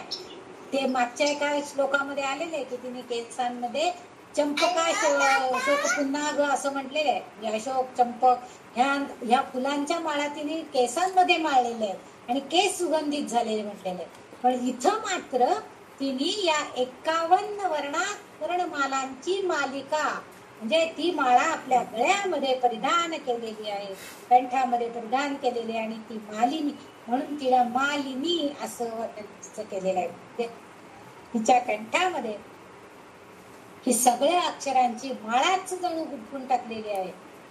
आता सर्व अक्षर शब्द हे वर्णमालेतील मुळाक्षरांपासून कोणताही शब्द तयार करायचा झाला तरी मग तो दीर्घ असू दे, ऱ्हस्व असू दे, जोड शब्द असू दे, कसाही असू दे, पहिल्यांदा आपल्याला मुळाक्षर कुठून तरी घ्यावीच लागतात, कुठली ना कुठली घ्यावीच लागतात. मग आपण सगळे शब्द एकत्र मुळाक्षर एकत्रित करून शब्द तयार करतो. आणि म्हणून तिला संस्कृतच्या अक्षरांची देवी म्हणून मालिनी असं सुद्धा संबोधन वापरलेलं आहे. म्हणजे संस्कृतची जी अक्षर आहेत, संस्कृतमध्ये जे शब्द तयार केले जातात ती अक्षर तयार करणारी अशी ही मालिनी आहे. त्या त्यांपासून शब्दांच्या रचनेनं मालिका तयार करून आपल्या पुढे संस्कृतच्या श्लोकांच्या माळाच्या माळा इतके मोठे मोठे उपनिषद, वेद, हे सगळं ह्या सगळ्या मालिका त्यांनी तयार करून दिलेल्या आहेत. कशापासून झाले त्या तर वर्णमालेपासून. हे संस्कृत मध्ये जी 51 वर्णांची माळा आहे, वर्णाक्षर आहेत मूळ, त्यापासून ही शब्दमाला तयार होतात. आणि म्हणून तिला संस्कृतच्या अक्षरांची देवी म्हणून तिचं नाव मालिनी असं सुद्धा म्हटलं जातं. वराहपुराणामध्ये एक कथा आहे की मालिनी ही ललितांबिकेची अगदी जवळची मैत्रीण. आणि जेव्हा ललितांबिकेचा शिवाशी विवाह झाला, म्हणजे शंकराशी तिने लग्न केलं, त्यावेळी मालिनीनं शिवाचे पाय घट्ट धरले आणि ती सोडण्यास म्हणजे तिची मैत्रीण होती ती. कारण काय तर ती मैत्रिणीने सुद्धा मग कदाचित त्या शिवावरती प्रेम केलं असेल, त्यामुळे ती त्याचा पाय सोडायला तयार नाही. आणि शिवा तिला कोणतेही वरदान देण्यास तयार होतं. त्यांनी सांगितलं तू पाय सोड, तुला कोणतं हवं ते वरदान दे तुम्ही, पण तू माझा पाय सोड, आधी पाय सोड असं त्यांनी सांगितलं. पण तिने सांगितलं पाय सोडते पण मी मागेल ते वरदान तुम्ही द्यायला पाहिजे. ठीक आहे म्हटले. तर तिने काय मागावं बघा. माझी जी मैत्रीण आहे, जे मालिनीनं आपल्या मैत्रिणीला कृपा वर्षाव, तिच्यावरती तुम्ही सदैव कृपेचा वर्षाव करावा असं वरदान तिच्याकडे मागितलेलं. म्हणजे पाय सोडण्याच्या बदल्यामध्ये त्यांनी जेव्हा म्हणजे आपण म्हणतो ना की आता तुम्ही आमच्या लेकीला घेऊन जाताय पण तिला सुखी ठेवा हो असं सांगतो, आई वडील सांगत असतात मुलगी सासरी जाताना, तसं ही सांगते की मी तुमचे पाय सोडायला तयार आहे, परंतु माझी जी मैत्रीण आहे जी तुमच्याशी विवाहबद्ध झालेली आहे तिच्यावरती सुख समृद्धीचा सदैव वर्षाव झाला पाहिजे अशी कृपा तुम्ही बहाल केली पाहिजे.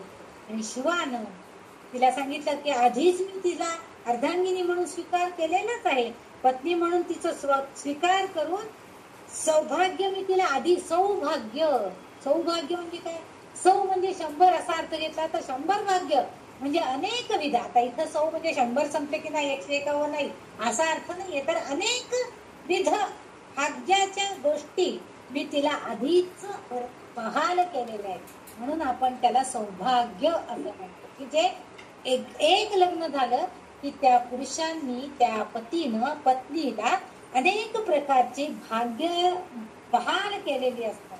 म्हणून तो सांगतो, शिव म्हणतोय तिला की मी तिला आधीच बहाल केलेली आहे.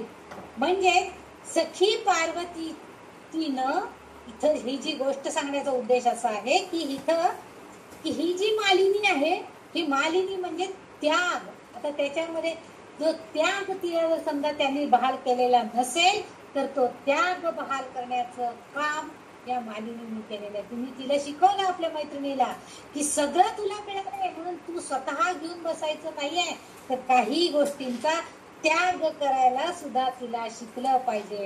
आणि त्यामुळं त्याग भावनेने शंकराने आपली सखी पार्वती हिला समृद्धी, वैभव, सौभाग्य मिळण्याचीच प्रार्थना केली.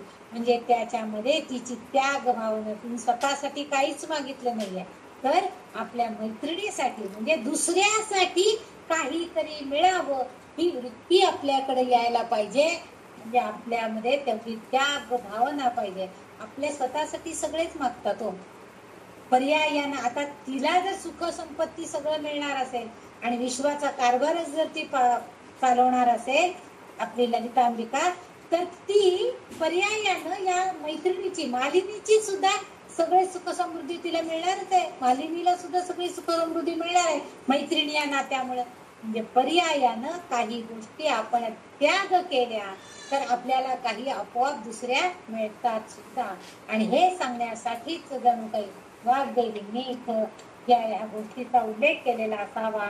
आणि म्हणून ही कथा सांगायचं म्हणजे वरदान देण्यासाठी सुद्धा तयार असताना आपण काय मागायचं हे आपल्याला कळलं पाहिजे.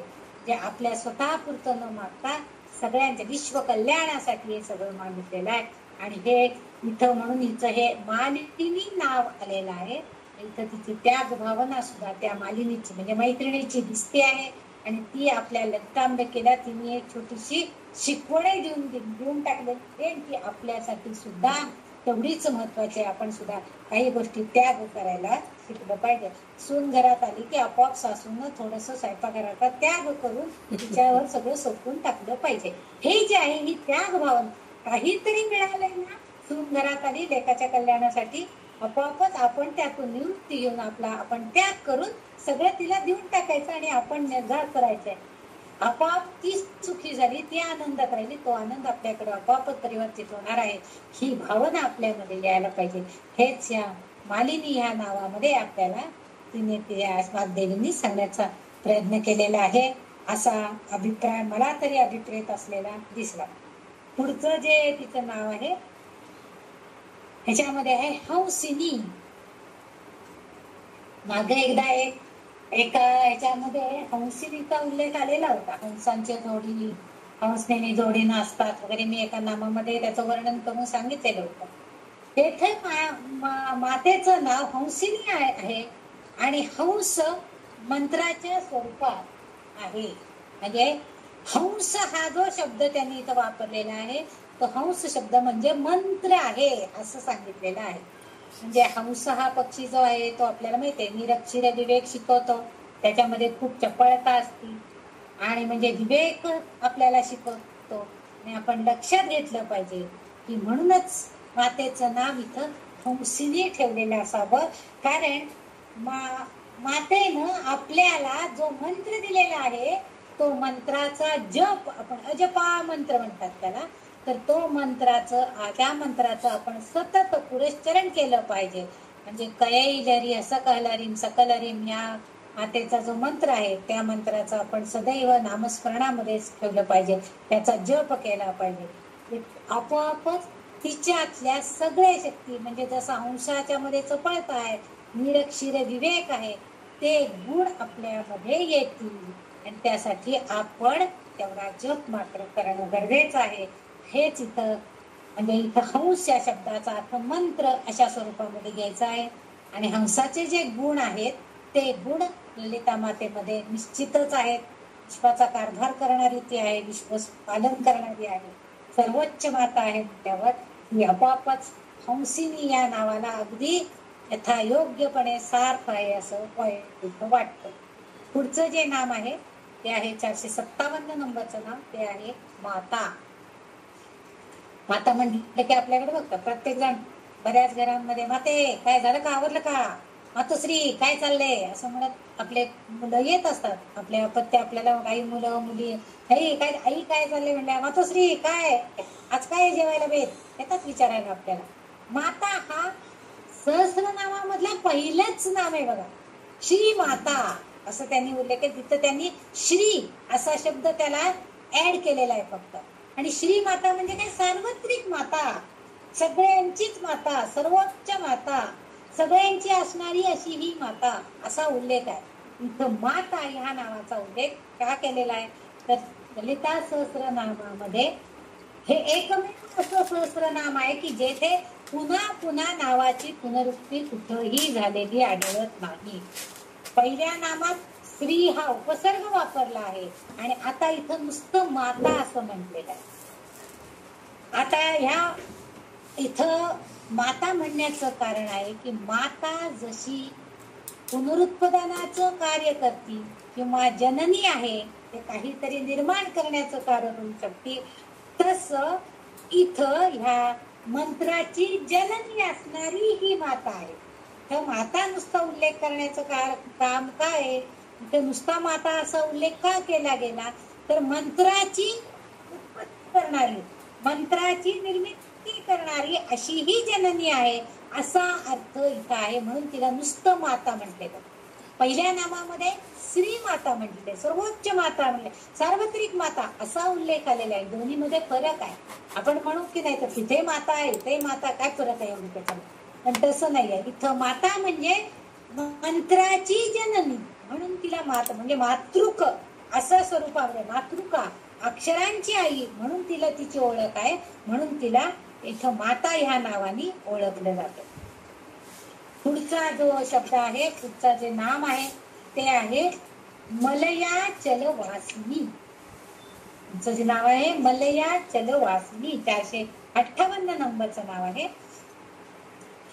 मलय अधिक अचल अधिक वासनी, वासनी आपल्याला सहज करतं. मलय पर्वताचं नाव आहे, अचल जो स्थिर आहे असं, आणि वासिनी म्हणजे राहणार.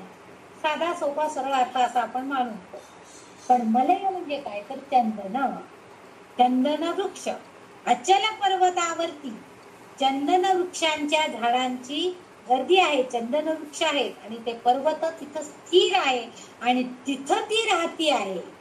म्हणजे मलय पर्वतावर राहणारी अशी ही ललितांबिका आहे. पण इथं असा एक उल्लेख आढळतो की इथं तिला भगवती या नावाचा उल्लेख आलेला आहे. आणि मलयाचल म्हणजे पूर्वीचं मल्याळम, मलयाचल म्हणजे पूर्वीचं मल्याळम, केरळ. केरळ मध्ये मल्याळी भाषा बोलली जाते आणि ह्या मल्याळी भाषेमध्ये त्याला मल्याळम असं म्हणतात, मलयाचल पर्वताला म्हणतात. आणि तिथं चंदनाच्या झाडांची भरपूर वाढ झालेली आहे. त्यामुळं तिथल्या आसमंतामध्ये आपोआपच त्या चंदन वृक्षांचा नैसर्गिक सुगंध पसरलेला असतो. आपण बघतो चंदनाच्या शेजारी जरी एखादं दुसरं झाड असलं तरी सुद्धा त्या झाडाला सुद्धा चंदनाचा वास लागून जातो थोडाफार, खूप नाही, मूळचा वास येत नाही पण थोडाफार वास लागतो. तसं इथं ह्या झाडांच्या नैसर्गिक सुगंधानं तो सगळं आसमंत भरून गेलेला, तो आसमंतामध्ये सगळीकडे नैसर्गिक सुगंध असतो. आणि त्या ठिकाणी असणाऱ्या प्रदेशाला इंद्राचं उद्यान असं सुद्धा म्हणून ओळखलं जातं. म्हणजे हा मलयाचल हा जो पर्वत आहे किंवा ह्याचा जो परिसर आहे, इथं या इंद्राचं उद्यान म्हणजे इंद्राची बाग, तिथं अनेक विविध अशा सुवासिक फुलांचं उद्यान असावं अशी ही कल्पना आहे.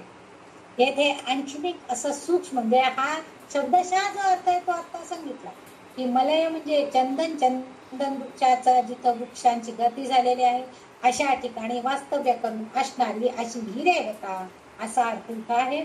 आणि इथं केरळ राज्याचा उल्लेख आहे. मलयाचल म्हणजे केरळ असा अर्थ होता. आणि केरळची भाषा पण आहे मल्याळम. आणि या पर्वतावरती चंदनाची झाड आहे. आणखीन एक दुसरा अर्थ इथं असा एक सूक्ष्म अर्थ असा आहे की जो नैसर्गिक मंत्र आहे, कोणताही देवदेवतेंचे जे नैसर्गिक मंत्र असतात त्या मंत्रामुळं वातावरण कसं सुगंधानं भारावलं जातं. म्हणजे आपोआप त्या मंत्रांचा मंत्रोच्चार जर तिथं झालेला असा, म्हणून नेहमी बघा विविध म्हणजे देवळांमधनं कुठल्या आश्रमांमधनं जोर जोरात मंत्रोच्चार करून पठण चाललेलं असतं. मंत्रोच्चार जो मोठ्या आवाजात का करायचं तर त्या प्रदेशामध्ये सगळीकडे त्या मंत्रोच्चारानं आपोआपच एक प्रकारचं ते वातावरण भारावून जातं आणि नैसर्गिक वातावरण, सुगंधाचं वातावरण निर्माण होतं.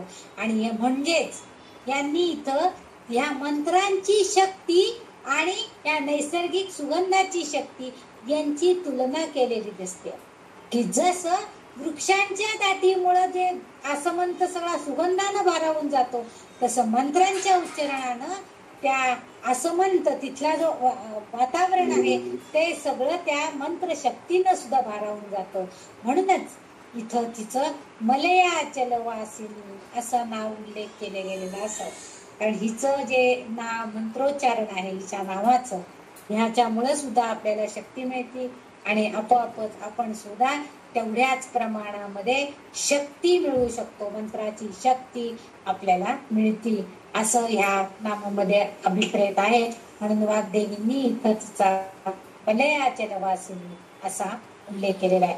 मागच्या एका नावामध्ये विंध्याचलवासिनी असा उल्लेख होता, आता इथं मलयाचलवासिनी.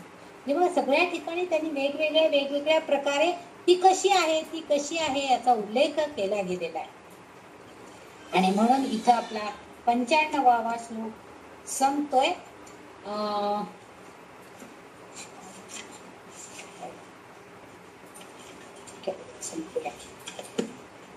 96वा श्लोक जो आहे तो असा आहे, सुमुखी नलिनी सुभ्रू शोभना सुरनायिका कालकंठी कांतिमती शोभिणी सूक्ष्म रूपिणी. असा संस्कृत मध्ये असलेला या सहस्रनामामध्ये असलेला हा श्लोक आहे. यातलं 459 नंबरचं नाव आहे ते म्हणजे सुमुखी. तर सुमुखी म्हटलं की आपल्याला लक्षात येतं, सु म्हणजे चांगले, मुख म्हणजे चेहरा, चांगला चेहरा असलेला, चांगलं व्यक्तिमत्व असलेले अशी व्यक्ती. आता ती व्यक्ती नुसती चांगली असून पण त्या व्यक्तिमत्वाचं प्रतिबिंब जे आहे, म्हणजे तिचं जे कार्य आहे त्याचं प्रतिबिंब, त्याचं पारदर्शकता दुसऱ्याला सुद्धा ते चांगलं दिसलं पाहिजे. आणि हाच गुण ललितांबिकेकडे आहे. ललिता मातेचा चेहरा खूप सुंदर आहे आणि तिचा चेहरा, तिचं ज्ञान, तिचं शहाणपण, तिची वैचारिक प्रगल्भता, अशी ही जे सगळं जे आहे ते सगळं तिच्या चेहऱ्यावर, कारण ती ब्रह्मज्ञान जाणणारी आहे आणि त्यामुळं शुद्ध स्वरूपामध्ये तिचं स्वरूप आपल्याला बघायला मिळतं. आणि ते आपल्या तिच्या चेहऱ्याकडे बघितलं की आपल्याला जी व्यक्ती तिची भक्ती, जो साधक तिची भक्ती करणारा असतो, ती व्यक्ती सुद्धा हे ब्रह्मज्ञान जाणते, शुद्ध काय आहे ते त्याला कळतं. म्हणजे कोणतीही गोष्ट कलंकित होऊन न देणं हे काम ही ललितांबिका करत असते. म्हणजे कोणत्याही गोष्टीला कलंक लागता उपयोगी नाही, शुद्ध राहायला पाहिजे, अशुद्धता त्या गोष्टीला यायला नको हे तिला माहिती आहे. तिच्याकडे तेवढं अगाध ज्ञान आहे आणि म्हणून ती आपल्या भक्तांना सुद्धा तसाच प्रयत्न करते की त्यांच्याकडूनही कोणतीही चुकीची पाऊल उचललं जाता उपयोगी नाही, कोणतीही चुकीची गोष्ट करता उपयोगी नाही हे ती सांगण्याचा प्रयत्न करते. जे कोणतेही चुकीचे कृत्य करणार ती सक्षम बनू देत नाही, आपल्याला तसं करू देत नाही. आपल्यामध्ये ती क्षमता आपोआप नाहीशी करते. आपण चुकीचं काहीतरी करतोय म्हटल्यावरती त्याला ती मोडता घालते आणि त्यापासून आपल्याला प्रवृत्त करते, बाजूला खेचते आणि आपल्याकडनं चांगलंच कार्य करण्याची प्रवृत्ती देते. बघा तुम्ही, आपण नामस्मरण करणारे जे लोक आहेत, साधक जे आहेत, ते नामस्मरणाला बसतात. 1 माळ होती, 2 माळ होती, पण 3ऱ्या वेळेला माळ हातातली थोडी पडायला लागते. कधी कधी मग आपल्याला परत राहिलो की पुन्हा घ्यायची, पुन्हा सुरू करायची. म्हणजे आध्यात्मिक मार्गामध्ये आपल्याला काय होतं, आपण प्रयत्न करत असतो, पुष्कळ प्रयत्न करत असतो, पण आपल्याला अडथळे निर्माण होत असतात आणि ते अडथळे दूर करण्याचं काम ही आमची ललिता माता करते आहे. आणि आपोआपच काय होतं, आध्यात्मिक प्रगती आपली झाली की आपला चेहरा सुद्धा तितकाच तेजोमय प्रकाशमान असा होतो. आपल्या चेहऱ्यावर सुद्धा तेवढं तेज मिळतं. म्हणजेच का, आपल्या ज्ञानाचं तेज, जे संत लोक आहेत ते एवढे तेजस्वी का दिसतात, तर त्यांचा चेहरा, त्यांचं ज्ञान, त्यांच्याकडे असणारी शक्ती याचं आपल्याला प्रतिबिंब दाखवतात त्यांच्या चेहऱ्यामध्ये. आणि म्हणून तिचं हे नाव जे आहे सुमुखी हे सार्थक झालेलं दिसतं. कारण ही तर माता आहे, आपल्या लेकरांवर, भक्तगणांवरती कृपा करणार, ती सगळं त्यांना देणारच असती आणि त्यामुळं आपोआपच ती सुमुखी आहे, आपल्याला मान्यच करावं लागतं. माता ज्ञान प्राप्त करून घेणे, आणि ही आणखीन काय करते, माता असल्यामुळं आपल्या लेकरांचं कल्याण व्हायला पाहिजे म्हणून ती आपल्याला, आपल्या भक्तांना ज्ञान प्राप्त करून घ्यायला प्रेरणा देते, तेज प्रदान करते आणि तिची इच्छा दाखवते की अरे हे तेजच, कारण का ती सगळं आपल्याला देते, तेज देते, ज्ञान देते, इच्छा देते की ते ज्ञान प्राप्त करण्याची. आणि हे सगळं करून जेव्हा तुम्ही तुमची आध्यात्मिक प्रगती पूर्ण होईल आणि तुमच्याही तेज येईल, तेव्हा ते तेजच त्या माणसाची ओळख करून देतं. आपोआप त्या माणसाकडे बघितलं की ओळख, हा नाही, हा अध्यात्मामध्ये काहीतरी यांनी गती आहे बरं का, यांची आणि काहीतरी प्रगती केलेली आहे. आपल्या सद्गुरूंकडे बघितलं की हे आपल्याला विशेष करून जास्त जाणवतं. आणि म्हणून इथं ही सुमुखी आहे, ती स्वतः चांगलीच आहे, चांगला चेहरा असणारी आहे, ते दैदिप्यमान तेज तिच्यामध्ये आहे. पण त्या सर्व दैवी शक्ती ती आपल्या भक्तांना सुद्धा प्रदान करण्याची तिची इच्छा आहे. आणि जे भक्त ते प्राप्त करतात त्यांचेही चेहरे तेवढ्याच आनंदाने, तेवढ्याच तेजाने झळाळलेले आपल्याला दिसतात, चांगले दिसतात, असं अर्थ इथं अभिप्रेत आहे. पुढचं जे शब्द आहे तो आहे नलिनी. मागचं एक नाव बघितलं होतं आपण मालिनी, आता इथं नलिनी. नलिनी म्हणजे कमळ पुष्प असा अर्थ आहे. आणि इथं त्या मातेच्या शरीराची किंवा अंगाची, तिच्या कांतीची कमळाच्या फुलांशी तुलना केली गेलेली आहे. 278व्या नामामध्ये ती कमळ पुष्पाच्या आसनावर विराजमान झालेली आहे. आणि या नामात म्हणजे तिथं ती आसनावर विराजमान झालेली असे असं त्यांनी वर्णन केलेलं आहे. आणि इथं म्हणजे कमळासनावरती अधिष्ठित असणारी ती माता आहे, परंतु इथं ती स्वतःच कमळ पुष्प आहे, कमळ फुलासारखी दिसते. ते कमळाचं फुल जसं उमलल्यावर तेजस्वी दिसतं, अनेक पाकळ्यांनी विभूषित, अनेक गुणांनी विभूषित असं असल्यासारखं वाटतं, तसं इथं तिचं जे रूप आहे ती स्वतःच कमळाच्या फुलासारखी दिसते. तिथे सौंदर्य या कमळ फुलाच्या सुंदरतेबरोबर तिच्या सौंदर्याची तुलना केलेली आहे. आणि तिचं सौंदर्य म्हणजे शिल्पकलेचा एक सुंदर नमुना आहे. कारण सर्व गुणांनी युक्त, सर्व तेजांनी युक्त अशी ती आहे. त्यामुळे एक सुंदर नमुना असं तिचं वर्णन आहे. आणि तिचे डोळेही, तिचं डोळ्यांचं वर्णन करताना सुद्धा डोळे सुद्धा कमळ पुष्पासारखे आहेत असं वर्णन केले गेलेलं आहे. म्हणून नलिनी हे नाव तिचं आलेले आहे. दुसरा एक अर्थ असाही आहे की स्वर्गात गंगा नावाची जी एक नदी आहे तिला नलिनी असे म्हणतात. आणि नदीच्या नाम असा म्हणजे नलिनी नदीचं नाव असाही उल्लेख आलेला आहे. नदी जशी प्रवाही असते तसं ललिता माता सुद्धा आपल्या भक्तांच्याकडं प्रवाहीपणे आपलं ज्ञान सुद्धा प्रवाहित करते. त्यांच्याकडे चांगल्या गुणांचा प्रवाह जाऊ दे अशी इच्छा अपेक्षित करते.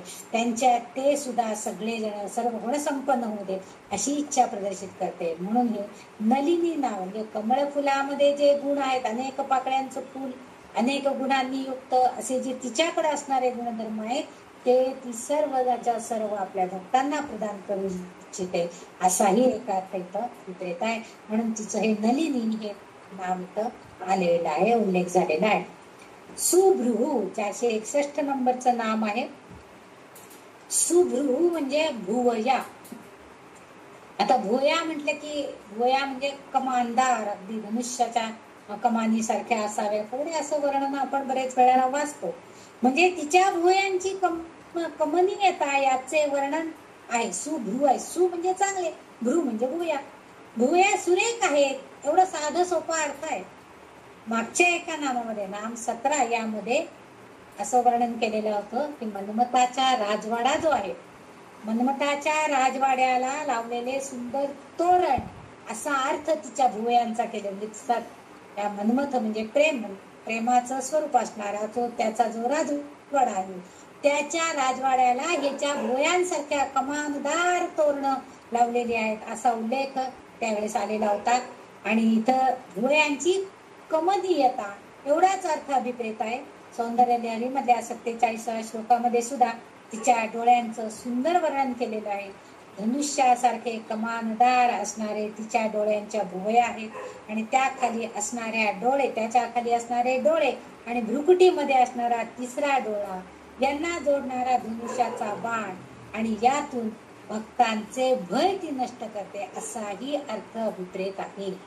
सुभ्रुहू म्हणजे नुसत्या भुवया असा अर्थ जरी असला तरी सुद्धा इथं जो सौंदर्य लहरीमध्ये जे आहे त्यानुसार जर अर्थ घेतला तर दोन्हीही जे धनुष्याच्या कमांडर असे जे धनुष्य असतात त्याच्या डोळ्यांच्या भुवयांना तो आकार आहे आणि त्या खाली असणारे डोळे आणि भ्रुकुटीमध्ये असणारा तिसरा डोळा यांना जोडणारा जो बाण आहे त्या बाणांमुळं ती काय करते तर तिच्या डोळ्यांच्या प्रकाशातून या भक्तांना त्यांचं भय नष्ट करण्याला मदत करते, क्रोधही कमी करते, म्हणजेच ती आपल्या भक्तांना भयापासून दूर करते.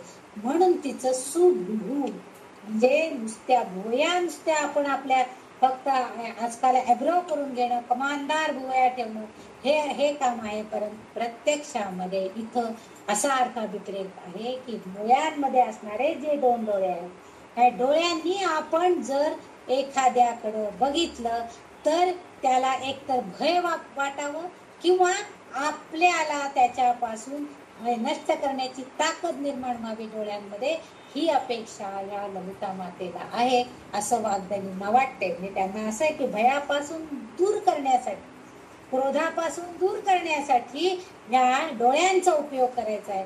आणि आपोआपच डोळ्यांच्या वरच्या ज्या भुवया आहेत त्याही आपल्याला त्या कामासाठी नक्कीच मदत करतात. आणि म्हणून तिला सुभ्रू असं नाव दिले गेले आहे. त्याच्या पुढचं जे 462 नंबरचं नाम आहे ते आहे शोभना. शोभ आणि ना, शोभना म्हणजे मूर्त स्वरूप आहे. शोभा म्हणजे शोभा अधिक नाही. शोभा म्हटलं की या शब्दामध्ये, शोभा या शब्दामध्ये दैवाची अनुकूलता, ती शुभ कल्याणी आहे, ती समृद्ध आहे, तिच्यामध्ये चांगले नैतिक सद्गुण आहेत, असा सगळा अर्थ आहे. पण वाग्देवी काय करताय, मानव जातीच्या वस्तूंशी तुलना करून सौंदर्याचे वर्णन करण्याचा प्रयत्न करताना, म्हणजे तिच्या सौंदर्याची, तिच्या मूर्त स्वरूपाचं जे वर्णन आहे ते कुणाशी तुलना करताय पहिल्यांदी, तर त्यांना ते बरं वाटत नाही. ते नैतिकता चांगली आहे का, सद्गुणी आहे का, तिला अनुकूल आहे का, शुभ कल्याणी आहे का, अशा अर्थ जर आपण घेतला, वस्तुनिष्ठ अर्थ शोभा या शब्दाचा हा आहे. पण त्या वाग्देवी म्हणतायत की तिच्या सौंदर्याच्या वर्णनाची शोभा म्हणजे तुलना कशाचीही होऊ शकत नाही, इतकी ती लावण्यवती आहे, इतकी ती सौंदर्य आहे. आणि म्हणून त्या पुढे सांगतायत की शुभ मूर्त स्वरूप, शुभ मूर्त स्वरूप म्हणजेच शोभना आहे. तिचं जे मूर्त स्वरूप, तिचं आपण सगुण रूप जे बघतोय ते मूर्त स्वरूप जे आहे ते शोभना आहे, म्हणजे शुभ आहे. आणि मूर्त स्वरूपामध्ये ती आहे, ती सगळ्या कल्याणकारी गोष्टी करणारी आहे, सद्गुणांची खाण आहे, असं सगळं तिचं वर्णन आहे. म्हणून ते त्या वाग्देवी सांगतायत की शोभना या नावाने त्या तिला संबोधतात. त्या शोभना नावामध्ये ती सगळी आहे, म्हणजे त्या पलीकडे, शोभा या नावाच्या पलीकडे सुद्धा आहे. आणि म्हणूनच ती सौंदर्यवती आहे. तिची तुलना दुसऱ्या कशाचीही होऊ शकत नाही. तिची जे सौंदर्याचं वर्णन आहे ते अन्य कुठल्याही वस्तूंशी, कुठल्याही गोष्टींशी तुलनात्मकरित्या आपण तुलना करू शकत नाही असं या वाग्देवींना वाटतं. म्हणून त्यांनी तिचं इथं नाव शोभना असं ठेवलं.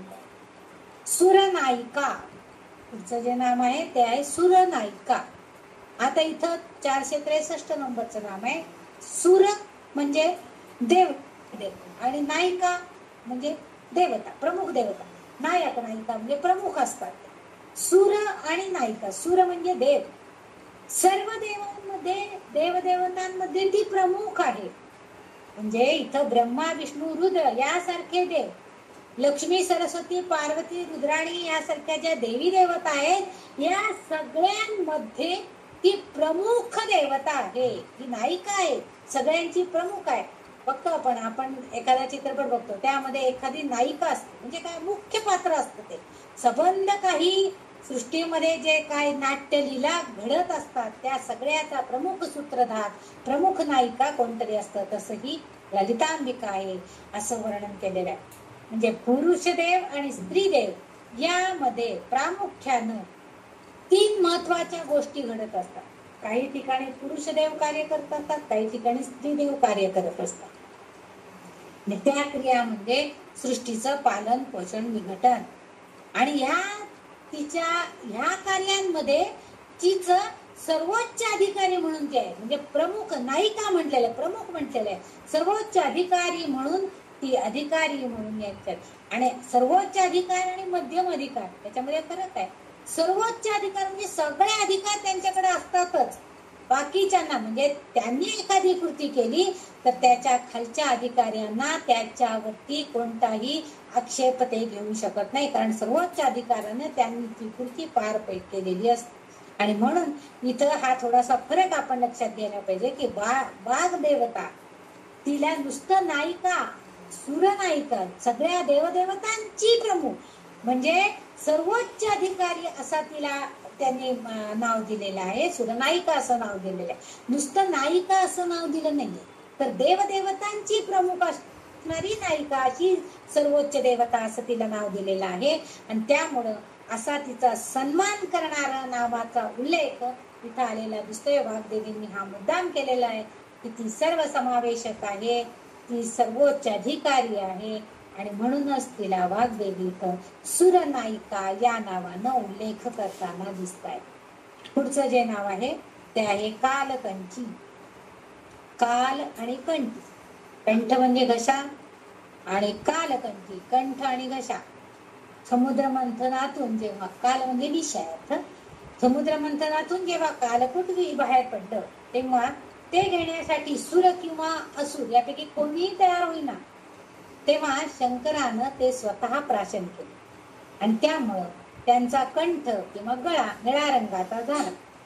त्यामुळं त्यांना कालकंठ म्हणजे निळकंठ अशा नावानं ओळखलं जावं. कालकंठ म्हणजे कालकूट विष प्राशन केलेला गळा म्हणून कालकंठ, निळकंठ म्हणजे त्यांच्या घशाचा रंग निळा झाला म्हणून निळकंठ अशा नावानं त्यांना ओळखलं जाऊ लागलं.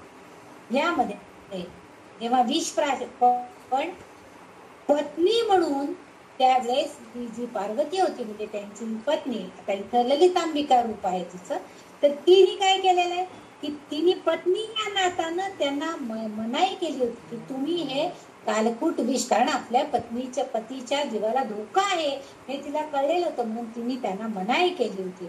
आणि म्हणून त्यावेळेस तिने त्यांचा गळा दाबून धरले होता, गळा दाबून धरला होता की जेणेकरून ते कालकूट विष आत हृदयापर्यंत जाऊ नये म्हणून तिने तो कंठामध्येच गळा दाबून धरला आणि कंठातच ते रोखून धरलं आणि गिळण्यासाठी त्यांना प्रबंध केला होता.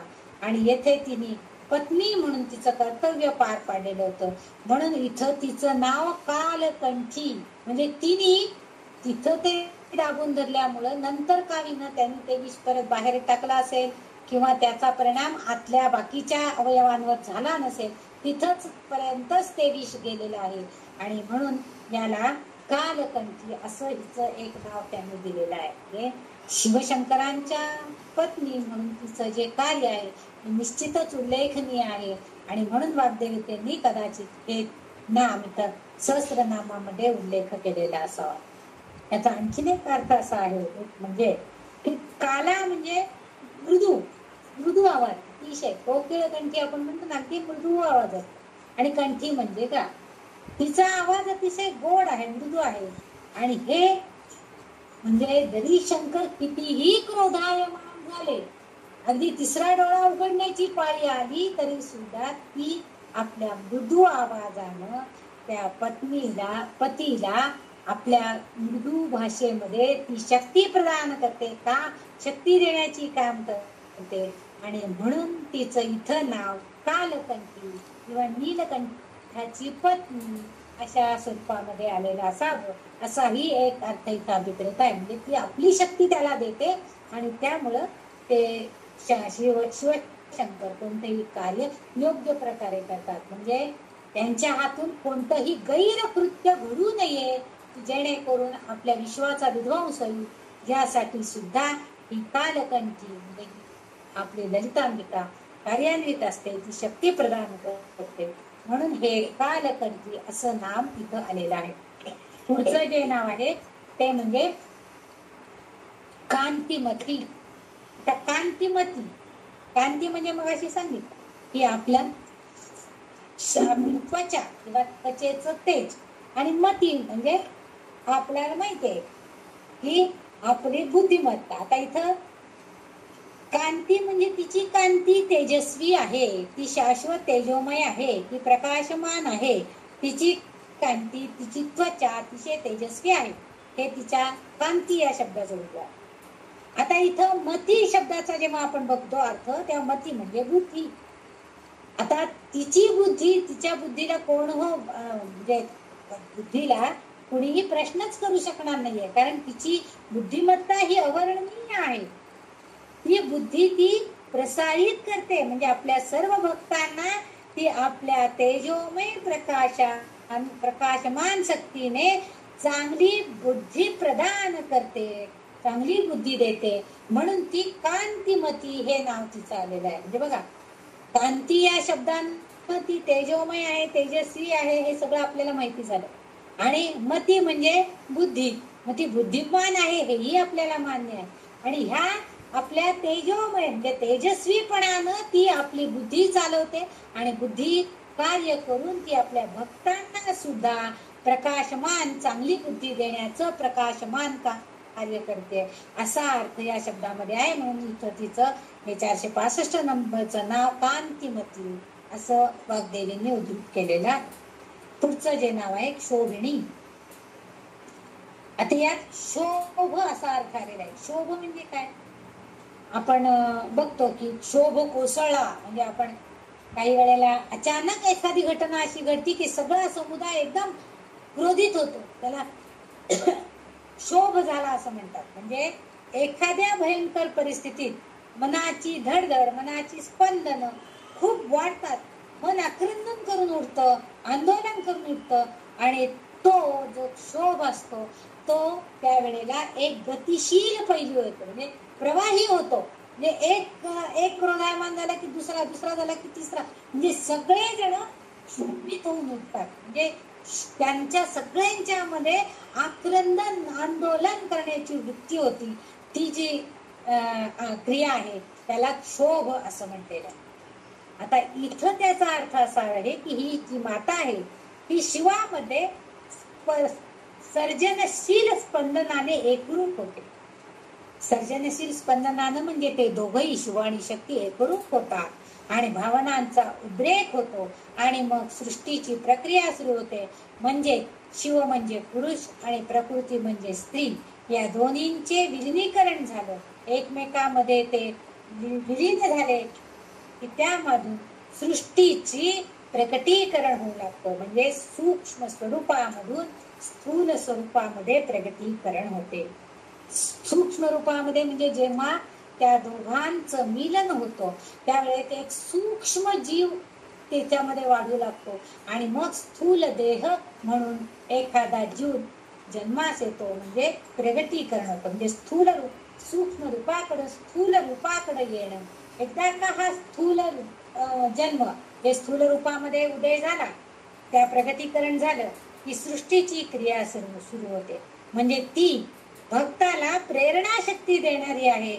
आणि प्रेरणेत म्हणजे आधी जर समजा एखाद्या भक्तानं आपल्या मनामध्ये सूक्ष्मपणे मला मुक्ती मिळवायची आहे ही जर एखादी भावना थोडीशी जरी अंधुकशी जरी आपल्या मनामध्ये जागृत केली, त्याचा क्षोभ मनामध्ये उसळून टाकला, आक्रमण करायला की देवा मला तुझी भेट पाहिजे, देवा मला तुझी भेट पाहिजे, मी तुझं इतकं नाम घेतोय ना, राहणं करतोय, मला तुझी भेट भेट, तू मला केव्हा भेटशील, असं मन आक्रंदन करून उठलं पाहिजे. हा क्षोभ आपल्या मनामध्ये जातो आणि असा जेव्हा क्षोभ होईल त्यावेळेस आपोआपच काय होते, ललितांबिका त्या भक्ताला प्रेरणा देणारी शक्ती निर्माण होती आणि मग आपोआपच त्या प्रेरणेनं आपल्या आध्यात्मिक प्रगती होते आणि आपल्याला मुक्तीचा मार्ग किंवा मोक्ष प्रदान करण्याचं काम ही ललितांबिका करते. हे आपल्या मानवी स्थूल देहाबाबतीचं सांगितलं. आधीचं जे सांगितलं त्याच्यामध्ये स्त्री पुरुष एकमेकांमध्ये विलीनीकरण, पुरुष आणि प्रकृती एकमेकांमध्ये विलीनीकरण झालं, त्यामधून सृष्टीमध्ये प्रगट रूपामध्ये ते प्रगट होतात. म्हणजे सूक्ष्म स्वरूपातून स्थूल स्वरूपात प्रगट होणं म्हणजेच शोभिनी आहे. सूक्ष्म म्हणजे अतिशय बारीक बारीक रूपामध्ये असतं. कुठेही समजा एखादा जर हिंसक प्रकार किंवा स्फोट घडवून आणायचा असेल तर कुठंतरी तो आधी बारीकसा असतो, त्या मनामध्ये खदखदत असतं आपल्या एखाद्या विषयीचे विचार, आणि त्याला थोडस जरी काहीतरी हवा मिळाली, प्रेरणा मिळाली की आपोआप उद्रेक होतो आणि त्याचा मोठा स्फोट होतो, म्हणजे त्याचं प्रकटीकरण होतं. त्याला क्षोभ असं म्हणतात. आणि ती क्षोभिणी ही ललितांबिका आहे. ती ह्या स्वरूपामध्ये आहे, याचा अर्थ ती काय जगामध्ये क्षोभ घडवून आणती आणि उद्रेक घडवून आणती, आंदोलन करून आणती असा अर्थ नाहीये. तर ती आपल्या भक्तांच्या मनाला मुक्तीच्या मार्गाकडे नेण्यासाठी आधी तू सूक्ष्म रूपामध्ये मला जाण, माझं ज्ञान प्राप्त करून घे, ब्रह्मज्ञान प्राप्त करण्याचा प्रयत्न कर आणि मग आपोआपच तुझी आध्यात्मिक प्रगती होईल आणि तू मुक्तीच्या मार्गाला जाशील. म्हणजे म्हणून तिचं इथं ना शोभिनी असं ठेवलेलं आहे. म्हणजे इथं ती सृष्टीमधल्या सूक्ष्म रूपांचं स्थूलामध्ये प्रगटीकरण करते म्हणून शोभिनी आहे. आणि भक्तांच्या हृदयामधल्या सूक्ष्म अशा ज्ञानाचं स्थूलामध्ये प्रगतीकरण म्हणजे प्राकटीकरण करते, म्हणजे आध्यात्मिक प्रगती करते, म्हणून तिला शोभिनी असं नाव दिलं गेलेलं आहे. ललिता वाग्देवींनी हे अतिशय छान वर्णन सांगितलेलं आहे. पुढचं जे नाव आहे सूक्ष्म रूपिणी. आता वरच्या नावामध्ये आपण बघितलं की ती आधी सूक्ष्म रूपात असते. सूक्ष्म रूपामध्येच आधी जीवजंतू एखाद्या मातेच्या किंवा एखाद्या स्त्रीच्या गर्भामध्ये वाढत असतो आणि मग तो स्थूल रूपामध्ये जन्म घेऊन येतो. हे सगळं आपल्याला माहितीये. म्हणजे सूक्ष्म रूपाला हे नाम सूक्ष्म रूपिणी हे जे नाम आहे हे तिचं सूक्ष्म रूप कोणतं आहे ते दाखवण्यासाठी इथं आपल्याला त्यांनी दिलेलं आहे, सूचित केलेलं आहे. जे निर्मिती, पालन आणि विघटन यामध्ये स्थूल रूप, सूक्ष्म रूप आणि परारूप यांचं वर्णन केलेलं आहे. स्थूल रूप म्हणजे तिचे सगुण रूपातील वर्णन आहे. सगुण रूपामध्ये ती जेव्हा दिसती तेव्हा तिचं स्थूल रूप आपल्याला बघायला मिळतं. म्हणजे तिचे हात पाय म्हणजे आपण तिचं वर्णन करतो ती कशी आहे. आणि सूक्ष्म रूपामध्ये म्हणजे तिचं काम कला असं सूक्ष्म रूप आहे. ती सूक्ष्म रूपामध्ये प्रत्येक भक्ताच्या हृदयामध्ये, प्रत्येक कलेमध्ये, प्रत्येक जीवामध्ये प्रगटीकरण झालेली असती. ते कामकला रूप जे आहे ते सूक्ष्म रूप आहे. आणि तिची ही कुंडलिनी शक्ती जी आहे, कुंडलिनी परारूप, या तिन्ही रूपांची चर्चा या सहस्रनामामध्ये चर्चा आधी पण झालेली आहे. आणि विस्तृतपणे वर्णन करताना कठोपनिषदामध्ये म्हणतात की सूक्ष्म रूप म्हणजेच काय, तर ध्यान रूपाच्या श्लोकात वर्णिलेले अणिमा. सूक्ष्म रूप म्हणजे काय, अणिमा. अणिमा गरिमा आपण बघितलं तो महिमा हे जे होतं अणुरूप म्हणजे अतिशय सूक्ष्म रूप आहे. जे लहान जे आपण ध्यानाला बसलो तर आपला असा जडदेह बाजूला जाणार आहे आणि आपण सूक्ष्म रूपामध्ये येऊन आपण त्या भगवंताच्या हृदयाच्या आत प्रवेश करून दाखवायचं. एवढी आपली आध्यात्मिक प्रगती झाली पाहिजे. यासाठी आपल्याला सिद्धी प्राप्त, ज्याला सिद्धी प्राप्त झालेल्या असतात त्याला आपोआप आत्मसाक्षात्कार होतो, त्याला ब्रह्मज्ञान प्राप्त होतं, शाश्वत ज्ञान प्राप्त होतं. आणि म्हणूनच भगवद्गीतेमध्ये 11व्या अध्यायाच्या 18व्या श्लोकामध्ये श्रीकृष्ण आपल्याला सांगतायत, तमक्षरम परम वेदितव्यम तमस्य विश्वस्य परनिधानम तम वय शाश्वत धर्म गोप्ता सनातनस्तम पुरुषोमतो मे. तुझे जे रूप आहे ते तेजस्वी तेजामुळे पाहणे कठीण आहे. पण 11व्या रूपामध्ये विश्वरूप दर्शन दाखवलेलं आहे अर्जुनाला. आणि म्हणून इथं ते म्हणतात की तुझं जे तेजस्वी रूप आहे माझ्या सूक्ष्म साध्या साध्या डोळ्यांनी मला ते पाहणं फार कठीण जाते, मला शक्य नाही येते. आणि तू इतका सर्व विश्वरूप आहे, विराट दर्शन आहे ते. आणि त्यामुळे सर्व विराट बाजूने विश्व बाजूने सगळीकडे प्रकाशमान झालेला आहे, सगळीकडे पसरलेला आहे. आणि तुझं हे चमचमणारं रूप मला दिसतंय, सगळीकडे दिसतंय रे बाबा. असं शेवटी अर्जुन त्याला म्हटलंय, नको मला हे तुझं रूप विराट रूप नको, आवडत घेईल तू, मला तुझं चतुर्भुज रूप दाखव, असं अर्जुनानं कृष्णाला विनंती केलेली आहे. म्हणून इथं 18व्या श्लोकामध्ये इथं भगवंत आपल्याला सांगतायत की तो असा म्हणते की सनातन पुरुष जो आहे, जे धर्म जाणणारा तो मीच आहे. आणि म्हणून इथं आपल्याला ह्या वाग्देवींना हे सांगायचा प्रयत्न केलेला आहे की सूक्ष्म रूपामध्ये तुम्ही भगवंताला जाणण्याचा प्रयत्न करा. तेजस्वी कठीण रूपामध्ये तुम्हाला तो पाहणं सर्वत्र शक्य होणार नाही. नुसत्या डोळ्यांनी ते आपण पाहू शकत नाही. त्याऐवजी मनामध्ये सुंदर असे तेजस्वी ज्योत आपण पेटवायची आणि त्या ज्योतीच्या प्रकाशामध्ये भगवंताला पाहण्याचा प्रयत्न करायचा, हे इथं अभिप्रेत आहे. आणखीन एक अर्थ असा आहे की कुंडलिनी स्वरूपामध्ये मूलाधार चक्रामध्ये तिचं सदैव अस्तित्व आहे आणि ते सूक्ष्म रूपामध्ये आहे. म्हणजे आपल्या प्रत्येक खेपेला आपण सांगत असतो की भगवंत आपल्या हृदयामध्ये आहे, ललिता देवी आपल्या हृदयामध्ये, अंतस्थ परमात्मा, अंतर्गत आत्मा वगैरे असे बऱ्याच वेळेला वेगवेगळे शब्द वापरून आपण याचा उल्लेख केलेला आहे. तर अंतर्गत अग्नी या स्वरूपामध्ये सुद्धा ती आहे. आपल्या शरीरामधल्या अंतर्गत स्वरूपामध्ये अग्नी स्वरूपामध्ये आहे आणि त्या स्वरूपाची ओळख जेव्हा आपल्याला होते त्यावेळेस आपण त्याला मानसिक पातळीवरती ओळखू शकतो, समजून घेऊ शकतो. आणि अग्नी जेथे आहे तेव्हा त्याला सूक्ष्म होम असं सुद्धा म्हणतात. आपल्याला आपण जेव्हा मदनी कवळे घेता नाम घ्या श्री हरीचे म्हणतो, सहज होऊन होते नाम घेता मुखाचे, जीवन करी जीवित्वा अन्न हे पूर्ण उदर भरण नोहे जाणीजे यज्ञ कर्म. यज्ञ करायचं म्हणजे काय, आहुती द्यायच्या आहेत, म्हणजे ज्वाळा पेटलेल्या आहेत आणि त्याच्यामध्ये काहीतरी घालायचं.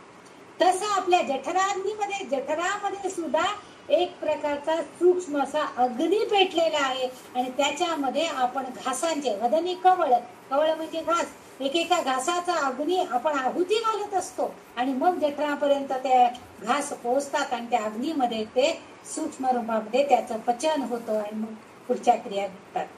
म्हणून आपल्या मानसिक पातळीवर आपण हे समजून घेतलं पाहिजे की अग्नी जेथे आहे त्या स्वरूपामध्ये तो होम तिथं चालू आहे किंवा तिथे यज्ञ चालू आहे असं आपण म्हणायला पाहिजे.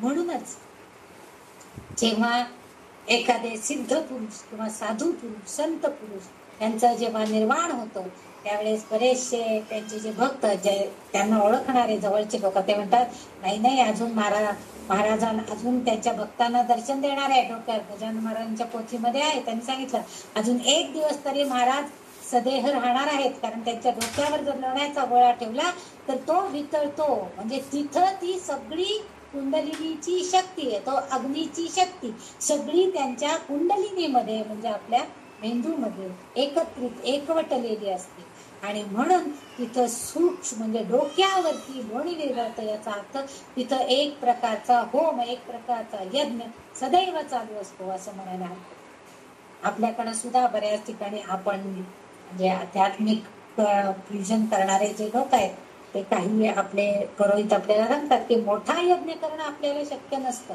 किंवा मोठमोठे होम हवन त्याच्यासाठी खर्च बरोबर आहे, बरंच पुरोहित लोक आणावे लागतात, बरंच मांड आणि भरपूर जुळणी करावी लागते. सगळ्यापेक्षा कर्पूर होम म्हणून एक छोटा यज्ञ प्रकार केला जातो. कर्पूर होम एक फक्त नारळ घ्यायचा आणि नारळावरती कापुराने आपल्याला ज्या मंत्राचा जप करायचा आहे तो जप करायचा, त्याला कर्पूर होम म्हणतात.